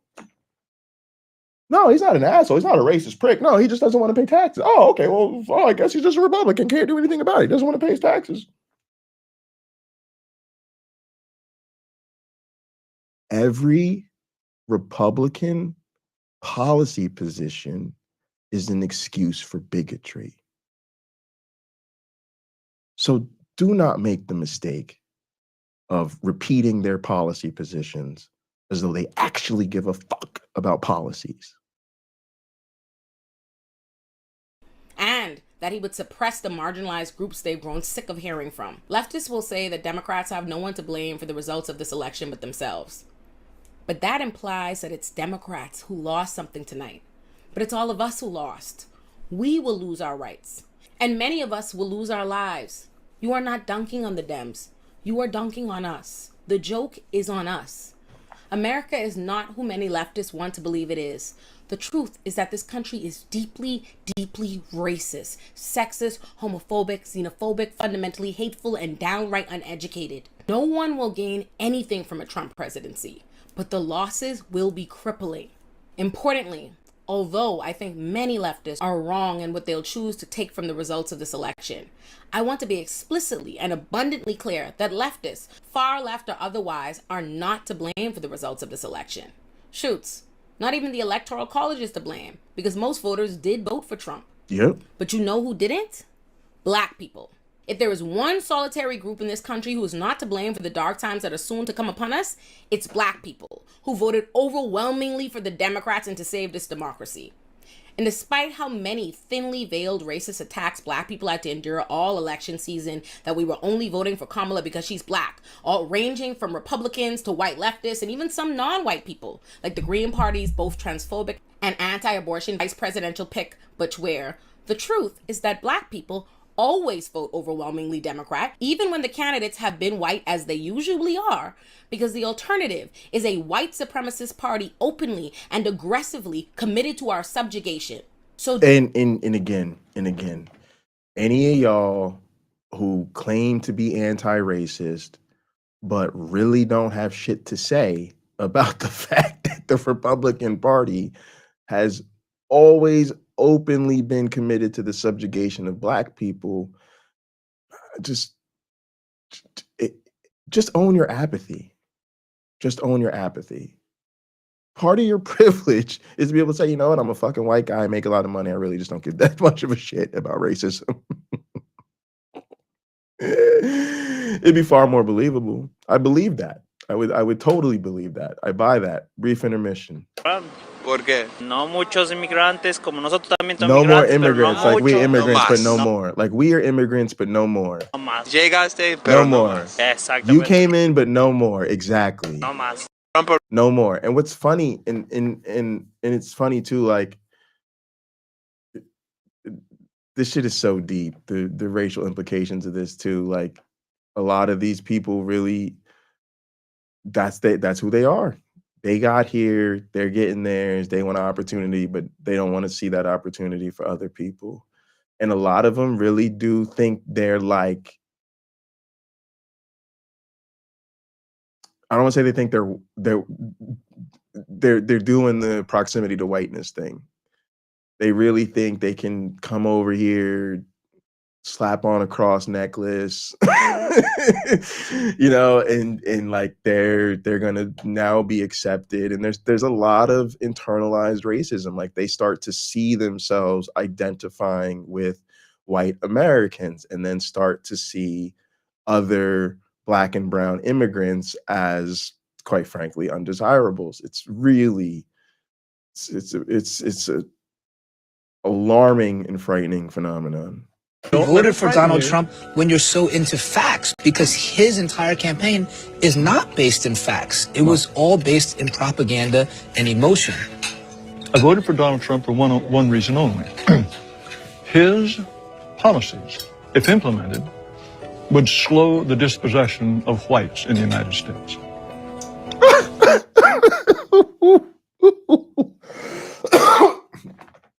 Yeah. Okay. All right. Well, call Michael Beverly. Somebody call Michael Beverly. Somebody call Nitty. Fuck it. Fuck it. Call Mythvision. Call everybody, y'all. Call everybody who wants to get some content. We found an honest one. Y'all want to keep telling me I have to be impressed with the kindness and the fucking genuine interlocutors. I'm so never impressed with your definition of a genuine interlocutor. But hey, a motherfucker will tell me he'll vote for Trump because he's gonna slow the dispossession of whites. Oh, we may have we may have fucked around and found us an honest man up in this bitch. Holy shit. If you were to deport all illegal immigrants, if you were to think very hard about letting in any Muslims, all of this would slow the rate at which whites are becoming a minority. Why are you so worried about the white dispossession of America? Because I want my people to survive. Is that so strange? We don't control China. We don't control any place where whites are not a majority. And if we become a minority, we will not control our own destiny anymore. I grew up in this country as a minority, as the children of immigrants. I was their first child born in America. And while I didn't have much possession or didn't much control, I really enjoyed myself. And I think that if you ask a lot of Americans, they would say that I had a lot to offer this country. You know, according to you, I guess I would be perpetuating the dispossession of white America. That is true. That is true. Would you say that you wouldn't want me in this country? At some point, when my ancestors built this nation, they did not build it with the intention of giving it away to Mexicans or Chinese or Haitians or to anyone else. Do you consider it, you keep... Wow, that's really interesting. Literally reminds me of like, just like religious founding myths and the craziness that people really think. Wow. Saying your ancestors built this country, you consider that a fact? Who else built it? Black people, Native Americans, Chinese people who came and built the railroads. We hit him with it. None of that could have been Italian achieved? We hit him with it. But they're Europeans, aren't they? Y'all, that's what fighting looks like. That's the bare minimum. Y'all, he was just hitting him with the facts. Letting him say the quiet part out loud, hitting him with the reality. That was great. That's a great clip, Punk. Great clip. See, I trust YouTube, Punk. I don't let a whole lot of people interrupt the flow of the show, but if YouTube Punk tells me I should really check something out, it's probably good. Yeah, man, that's crazy. That's crazy. But he did say he was real honest about it. But my man hit him with it. He said, "Let me tell you who really built this country." The other thing it really makes you realize is these people don't believe in the meritocracy.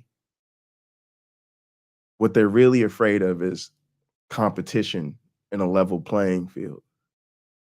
They don't want a meritocracy. They're afraid of the notion of living in our society without advantage.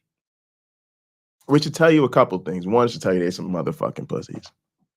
It should tell you all that shit about masculinity, all that shit they talk. They're a bunch of punk asses.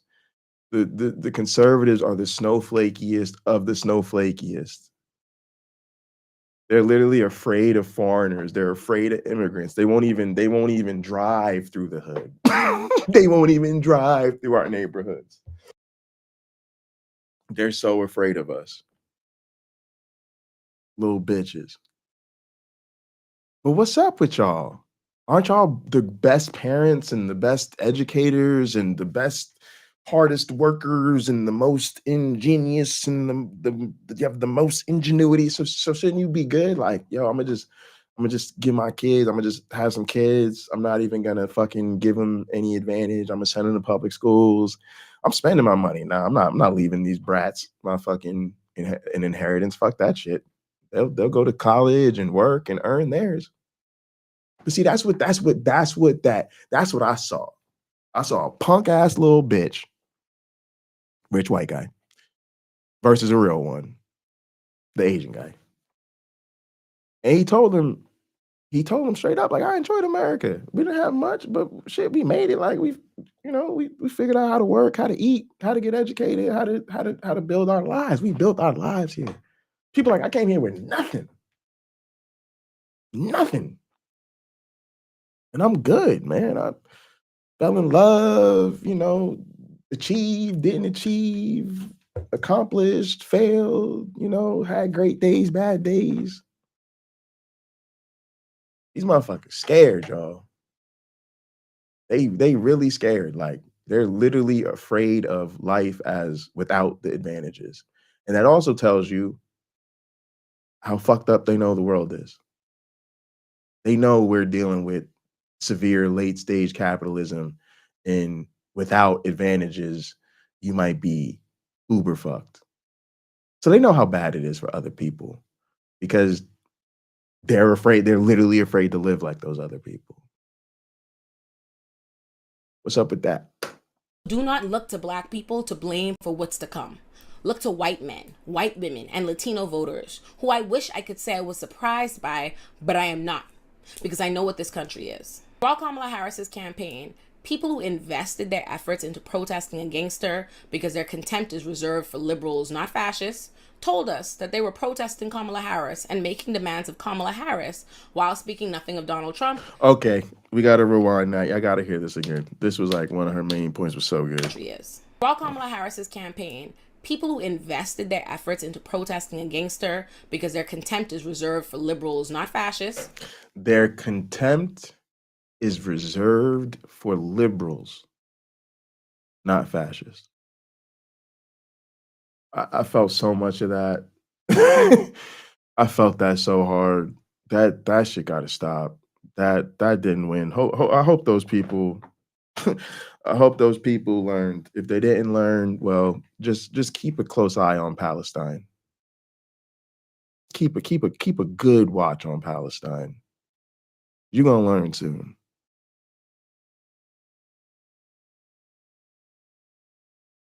Liberals are, I'm in that camp to some extent. Like, liberals aren't perfect, but you have to understand who's on your side and who you can meet where they're at and pull them more towards you based on shared values. So yeah, the average liberal in your life who doesn't consume the news sources you do, isn't online the way you're online, doesn't have the same information. Yeah, like they're gonna have some dumbass liberal fucking positions on shit. And yeah, they're not fully like Hamas or revolutionary fighters or whatever the fuck. Like, but they're the people who share your core values and principles and are essentially on your side and agree with you about most of these things. And you need to bring them along. You need to build coalition with them. Like, this is what happened. It's not playing the blame game. It's like we gonna have to deal with that, but we're not doing resistance if people are literally trying to undermine the left. Like, these people, you have to understand, these people set out to punish Kamala Harris. They set out to sabotage her campaign. To me, you got to be purged from the fucking resistance first, or you got to get on fucking board, because we just can't have that. That's a fucking problem. And again, I don't blame them. I don't think they cost her the election, but I think they're severely misguided and not helping, and they need to. I think they need the smoke. This is what happens. We just lost an incredibly consequential election, and these are the people who were fucking around beforehand. And so now that we're all in the find out phase, we're pissed at the people who were fucking around. And again, I do not blame them for Kamala's loss, but we can't have any more fucking around. We can't have any more fucking around. A vote is not a fucking joke. It's not a fucking toy. It's not a fucking game. And if we're gonna have a real resistance in this country, it needs to be an actual resistance, and we can't have the right wing infiltrating us, because that's basically what happened. Like, that's basically what happened, is right wingers subverted the left to turn on itself. And liberalism can't beat fascism. I don't know about that. It's probably the only hope we've got. I don't like you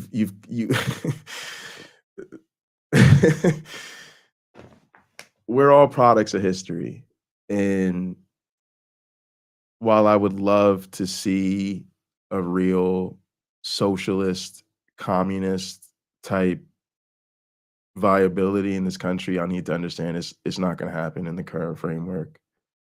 And this is those words are like they're like an electoral death sentence right now. And don't bring the smoke to me, because I don't fucking care. I don't want to fucking hear it. What needs to change is you need real viable parties that do more than show up every 4 years with fucking protest votes. You need these parties to actually get in the business of being political parties. And right now, there's the system is completely infested with Republicans and Democrats. So you need to, you kind of need to just embrace the realities of liberalism. Liberalism, you may want socialism, you may want communism. Liberalism is what you need to use to get there. You're not going to jump from Christo-fascism to socialism. It's not going to happen.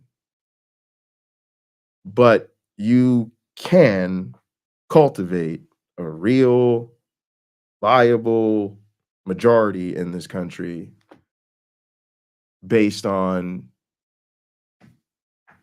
like, you have to build a left coalition, and that is going to look liberal. It just is. That's just what the numbers say. And that's viable. And then you push and move the Overton window. Because right now, the Overton window is so fucking far to the right that playing this purity game with liberals is literally pissing in the wind. I get the need and desire for radical change, but real radicals do the work of the pragmatism so that we get actual change. Because when your life is actually fucked, you need it to get better now. And so we can't do the ideal. We have to work with the system we have to get the system we want. And I'm sorry a lot of y'all haven't realized that yet, but it's a pragmatic thing. You have to say there's ideals, there's what I want, there's my desire, and then there's my strategy. And I cannot have a strategy that does not take into account the electoral reality, because that's just a losing strategy. And again, if you really want a shot at this, you have to get the money out of politics. You have to be able to change the voting system. And believe it or not, you need to do that within the current electoral framework. And so liberals are your best bet to do that.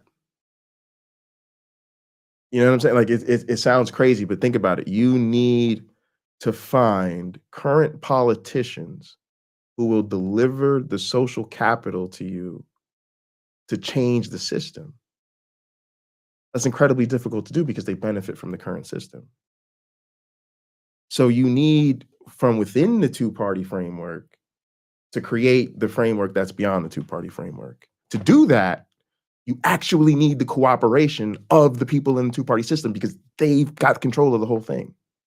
So stop shitting on over liberals because they're the people who will agree with us to some extent, at least in principle, that money shouldn't be in politics. So they're the best bet we got is to get them to help us get money out of politics.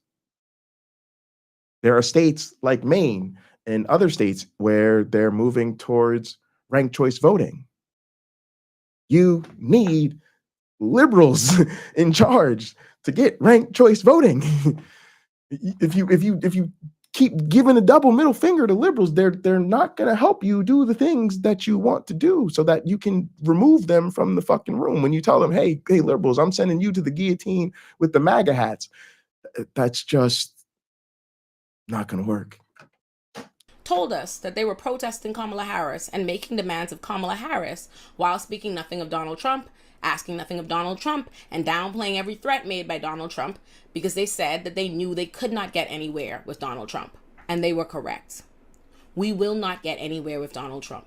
So save your demands because he will not hear them. Hold off on your protests because you will likely be brutalized and criminalized as Donald Trump has promised police violence. Make peace with the rights that you've already lost to Trump's Supreme Court and kiss the remainders goodbye because any hope at saving the Supreme Court or any of your rights is done, at least for your lifetime. Whatever you thought the Democrats again, didn't y'all, do I think again, this is reality.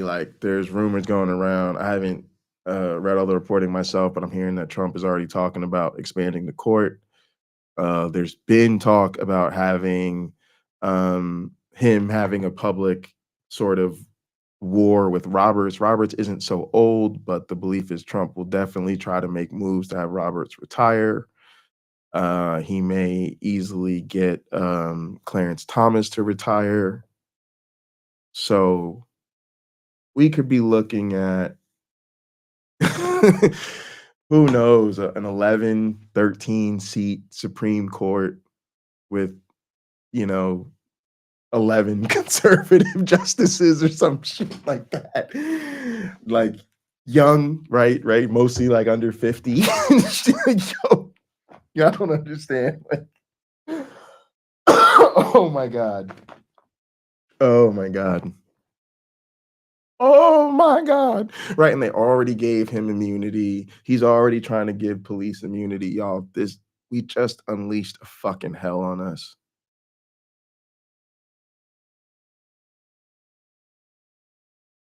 enough of? Prepare yeah, to lose even Alito that too. much. I don't have to wonder about the nightmare to come because Donald Trump, the Republicans, and the Christian Heritage Foundation told us exactly what they have planned and how they're going to do it. And America overwhelmingly declared that it's what they want. And who am I to lecture America about what's best for them? I have moved through so many emotions tonight, from heartbreaking disbelief to rage, and finally, I have tried to land on apathy and exhaustion. I have expended all my energy trying to convince Americans that you should take seriously a man threatening to upend your democracy and civil rights, especially when that same man already served as president and did things like incite a fucking insurrection when he lost. I have no energy to keep trying to convince Americans that their enemy is not the most oppressed, marginalized group in their society, that hurting immigrants will not bring you money, power, or resources of any kind, that immigrants are not the reason you don't have those things. I am tired of trying to explain to leftist accelerationists that you are not going to convince the Democrats to be more left-wing by putting the far-right nutjobs in office, that you are not going to spite the Democratic Party or the powers that be by not electing them, that you are not going to show them shit, you're not holding them accountable, you are strapping the country and the most marginalized people in it to the fucking rails. And this is another point, again, you have to deal with the realities. And I do feel myself like part of a very privileged class because first off, Black people don't necessarily have a lot of enfranchisement in politics. So there's not a lot of Black families in America that are like, oh yeah, politics is like my family business and I just kind of grew up around it. But that is indeed the case if you're a Bundy in New Jersey. And, you know, my dad's just really respected in politics and worked on a ton of campaigns, is constantly in talk to me, even now, even as a professor, my dad's always talking to me about, oh, what about this campaign? What about that campaign? Like, people don't know. Like, yeah. So anyway, like that's just the family business, what we do. And if I may end up doing more campaign work in the future myself. But I can tell you, like, it's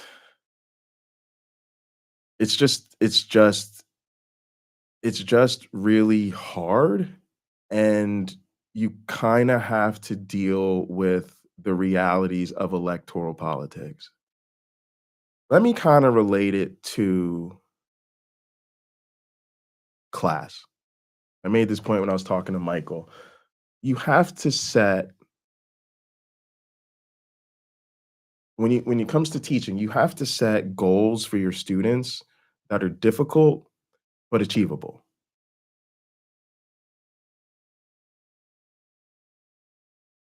If you set a goal for them that is difficult but achievable, and then you encourage them and you let them know you believe they can achieve it, they will do the work and reliably meet the goals, at least most of your students. But if you set a goal for them that is impossible, they won't work at all. They'll recognize you're asking too much of them and that they don't have the ability to do that, and that that's not a viable path for them, and they literally won't do anything. It is incredible how motivation works like that.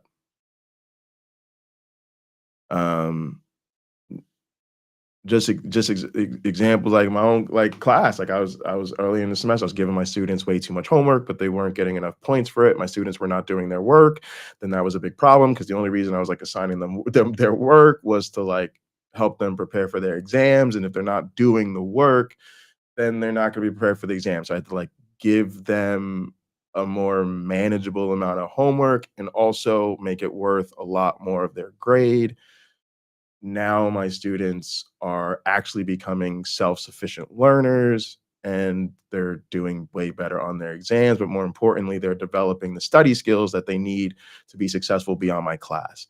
And, like, today I was sick, and I just sent an email to my students, and I was like, hey, I'm not coming to class because I don't feel good, but here's all the things I want you to do. And it's like, I gave them a bunch of activities that I wanted them to do that we'd have done in class. And I was like, yo, this is dope. Like, they're growing to the point that, like, I trust them. I don't need to, like, try to have class online. They understand how my teaching style is. They understand how these activities help them prepare for their exam.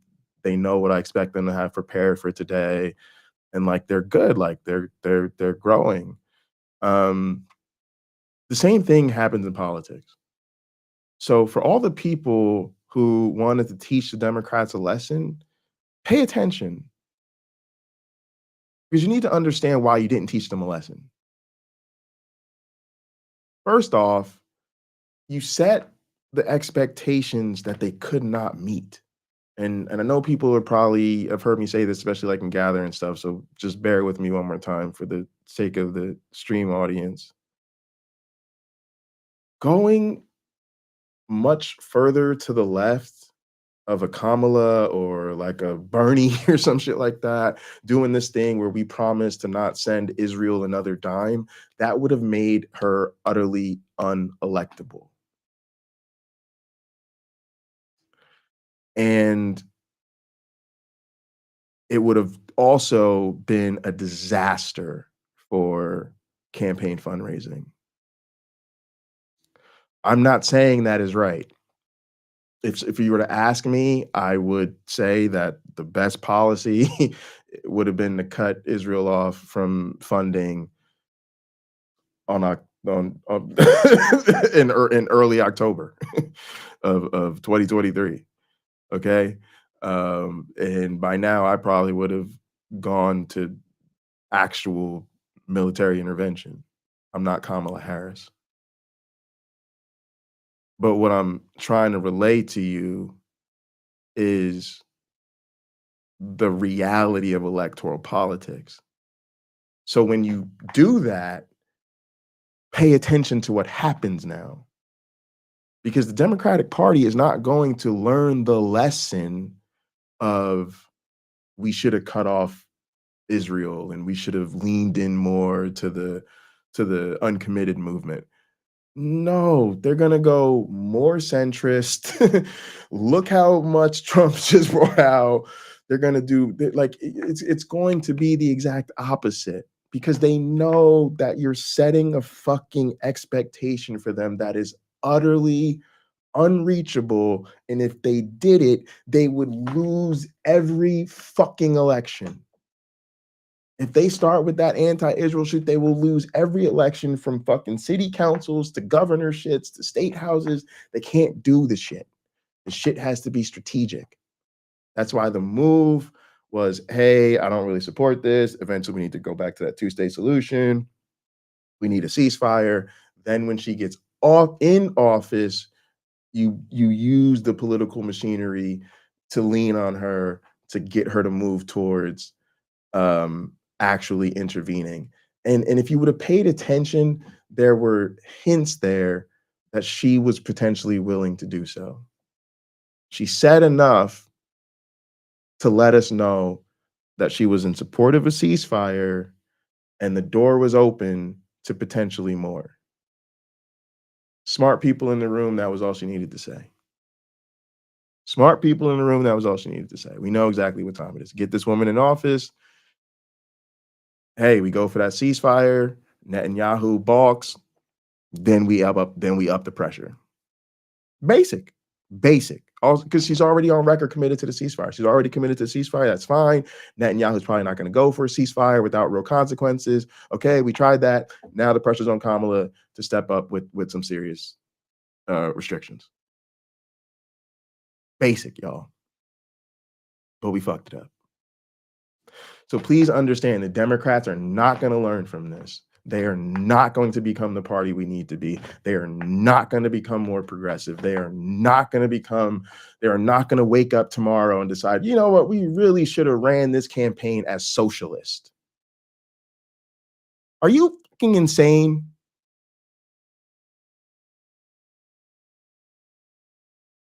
I know we want the world to be a better place. And I know in this community, we are special. I love y'all. I love y'all because y'all know I love you, first off.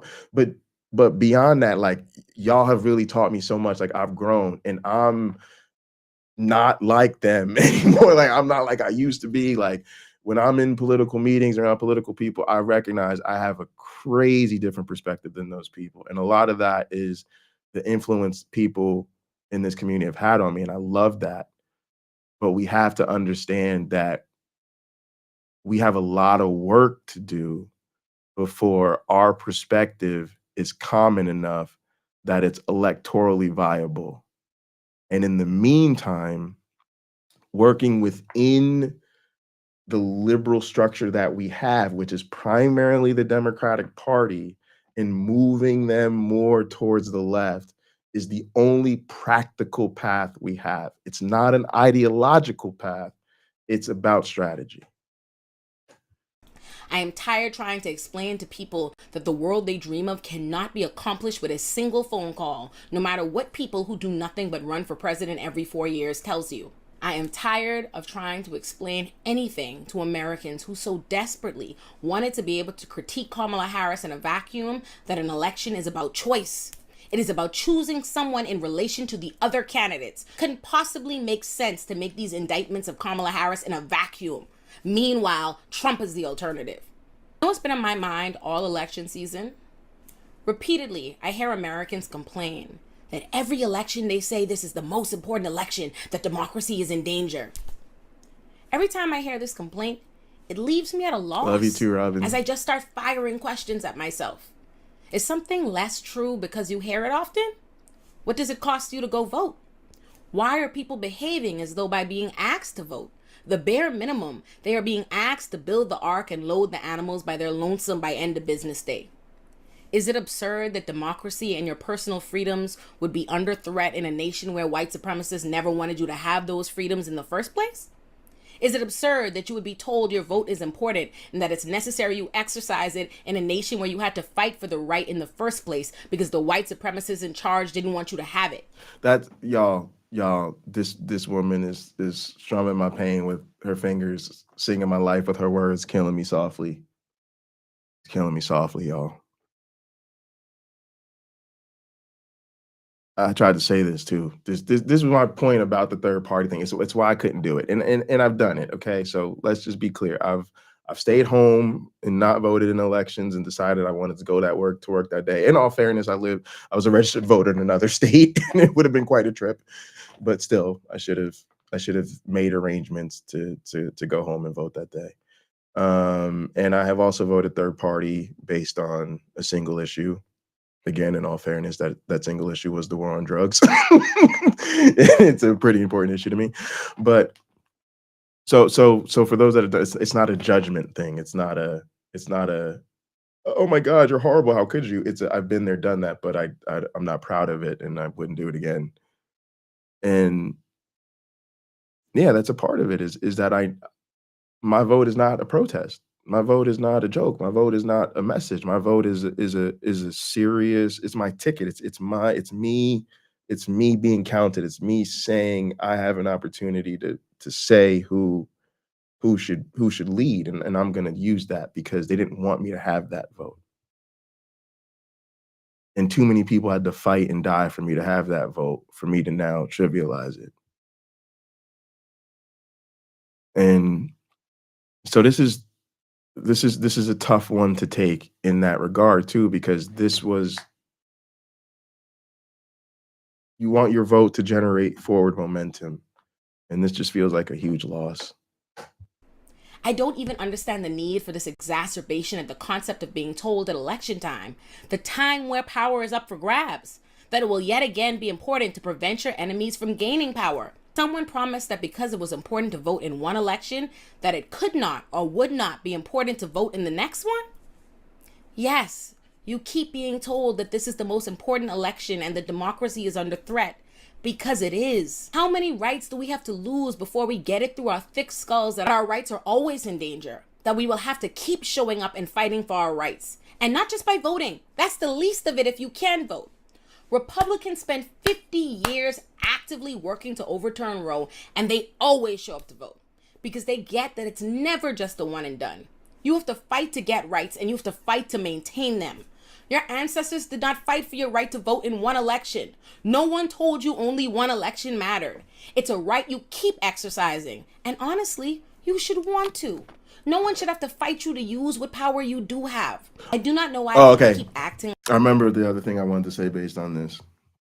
We did this to ourselves too. One of the things they were talking about last night a lot was the growth of independence, especially in certain key swing states, and the numbers of unaffiliated voters and all of this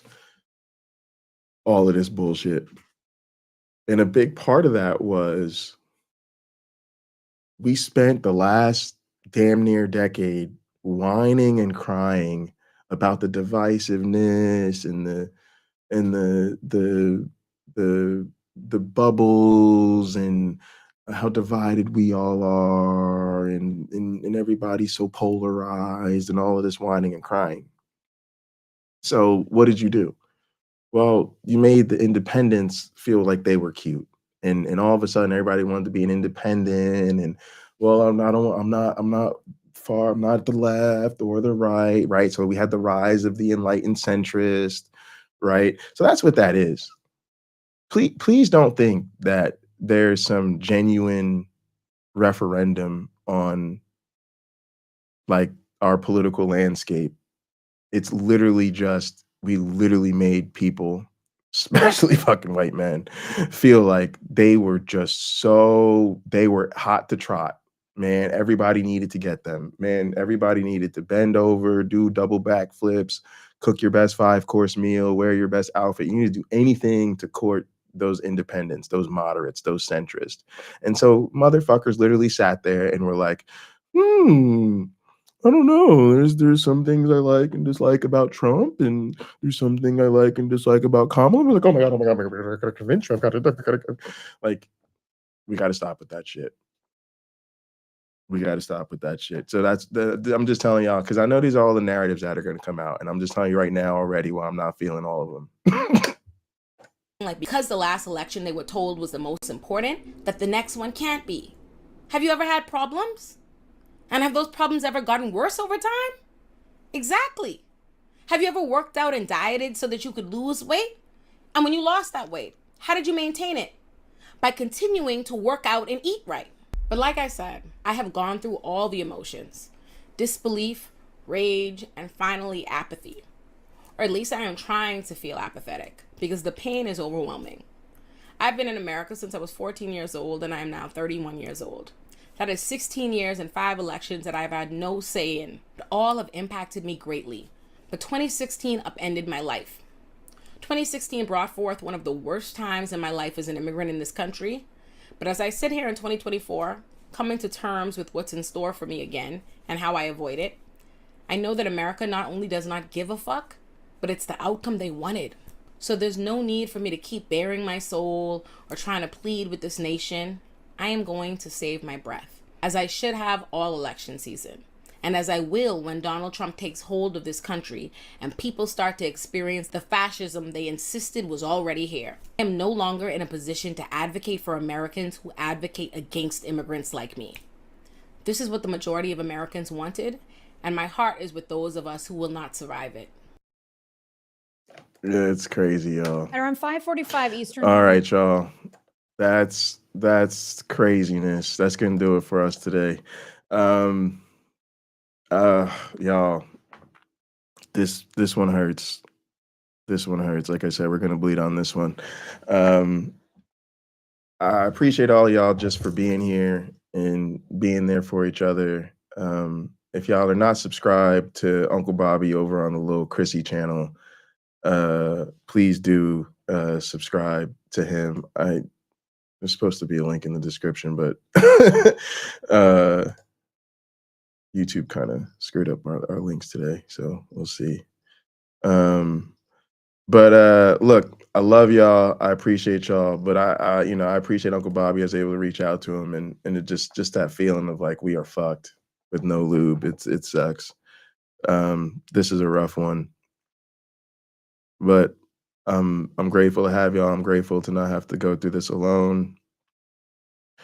We'll keep on keeping on and figure out what's next. I think Lena is right in the sense of it's definitely time to start planning the resistance. I think people are gonna need a little bit more time to mourn, to be quite honest with you.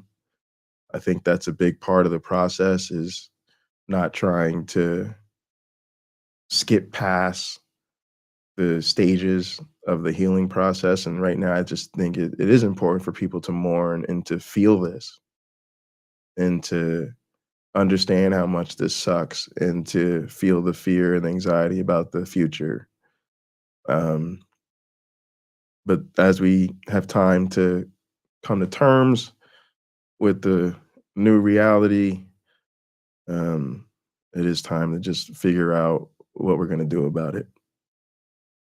And for me, like, it's very easy to get discouraged and feel like everything we do is a waste of time. But I don't think it is. I just think it's important that we adjust course. I think it's really important that we say, okay, that didn't work out so well. What do we do differently this time? And for me, it's just, we got to fight. We have to actually fight, y'all. And it really comes down, I'm going to use it as an opportunity to shit on Christianity and conservatism, but it really does, to me, come down to, we now need to stare the ugliness in the face. We need to call out the lies. We can't, we have to say misinformation and lies have done too much damage. So we now have to, we're fighting for a new order. We're saying the social order where we put social order and truth and tradition and comfort above all, and then the truth was somewhere down here. We have to do the uncomfortable work of saying, no, we really look at the technology surrounding us. Look at all the information we have at our fingertips as a result of that technology. It matters not if we don't make the truth a supreme value. So now we have to fight against the lies. And we can't pick and choose which lies to fight. So to me, that's the issue. To me, if we start there, if we really say we're going to actually confront the lies, we're going to actually confront the immorality, we're not going to let people run around lying to us and then pretending that their lies are somehow morally superior, then I think we begin to do the work of confronting the ugliness. We begin to push people in front of the mirror. What I mean by that is I think when you confront the ugliness in someone's life, when you speak hard truths to them, to borrow a phrase from our Christian friends, you send them in front of the mirror. You send them to a place where they look themselves in the mirror and have to contemplate who they want to be in this life.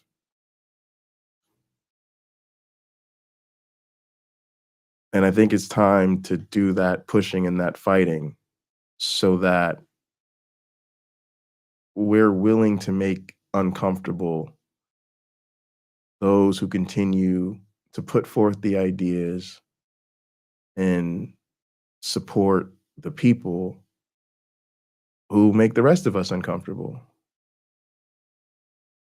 And if you need more motivation to do that, stop forgetting how uncomfortable they're making everybody else.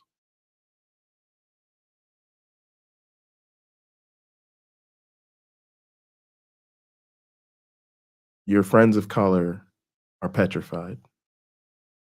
Immigrants are scared. This motherfucker is talking about mass deportation, denaturalization, and giving police immunity for cracking skulls in the purge.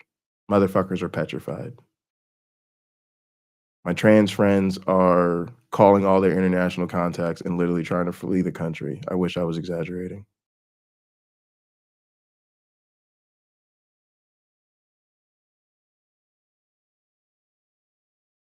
At some point, that has to matter to you more than some fascist desire to sit in front of you and smile.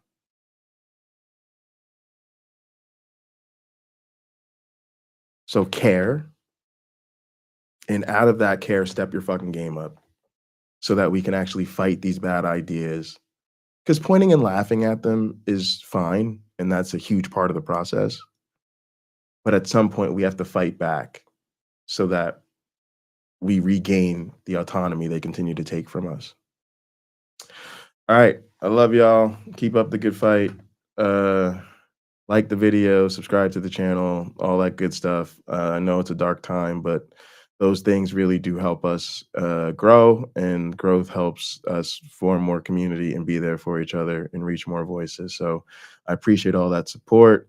Leave us a comment if you're watching later. Join the Discord if you'd like to stay in touch with the community. And of course, we will be in Gather, hanging out in our virtual headquarters. So come link up with the gang if you want to just kind of hang out and vibe with the crew.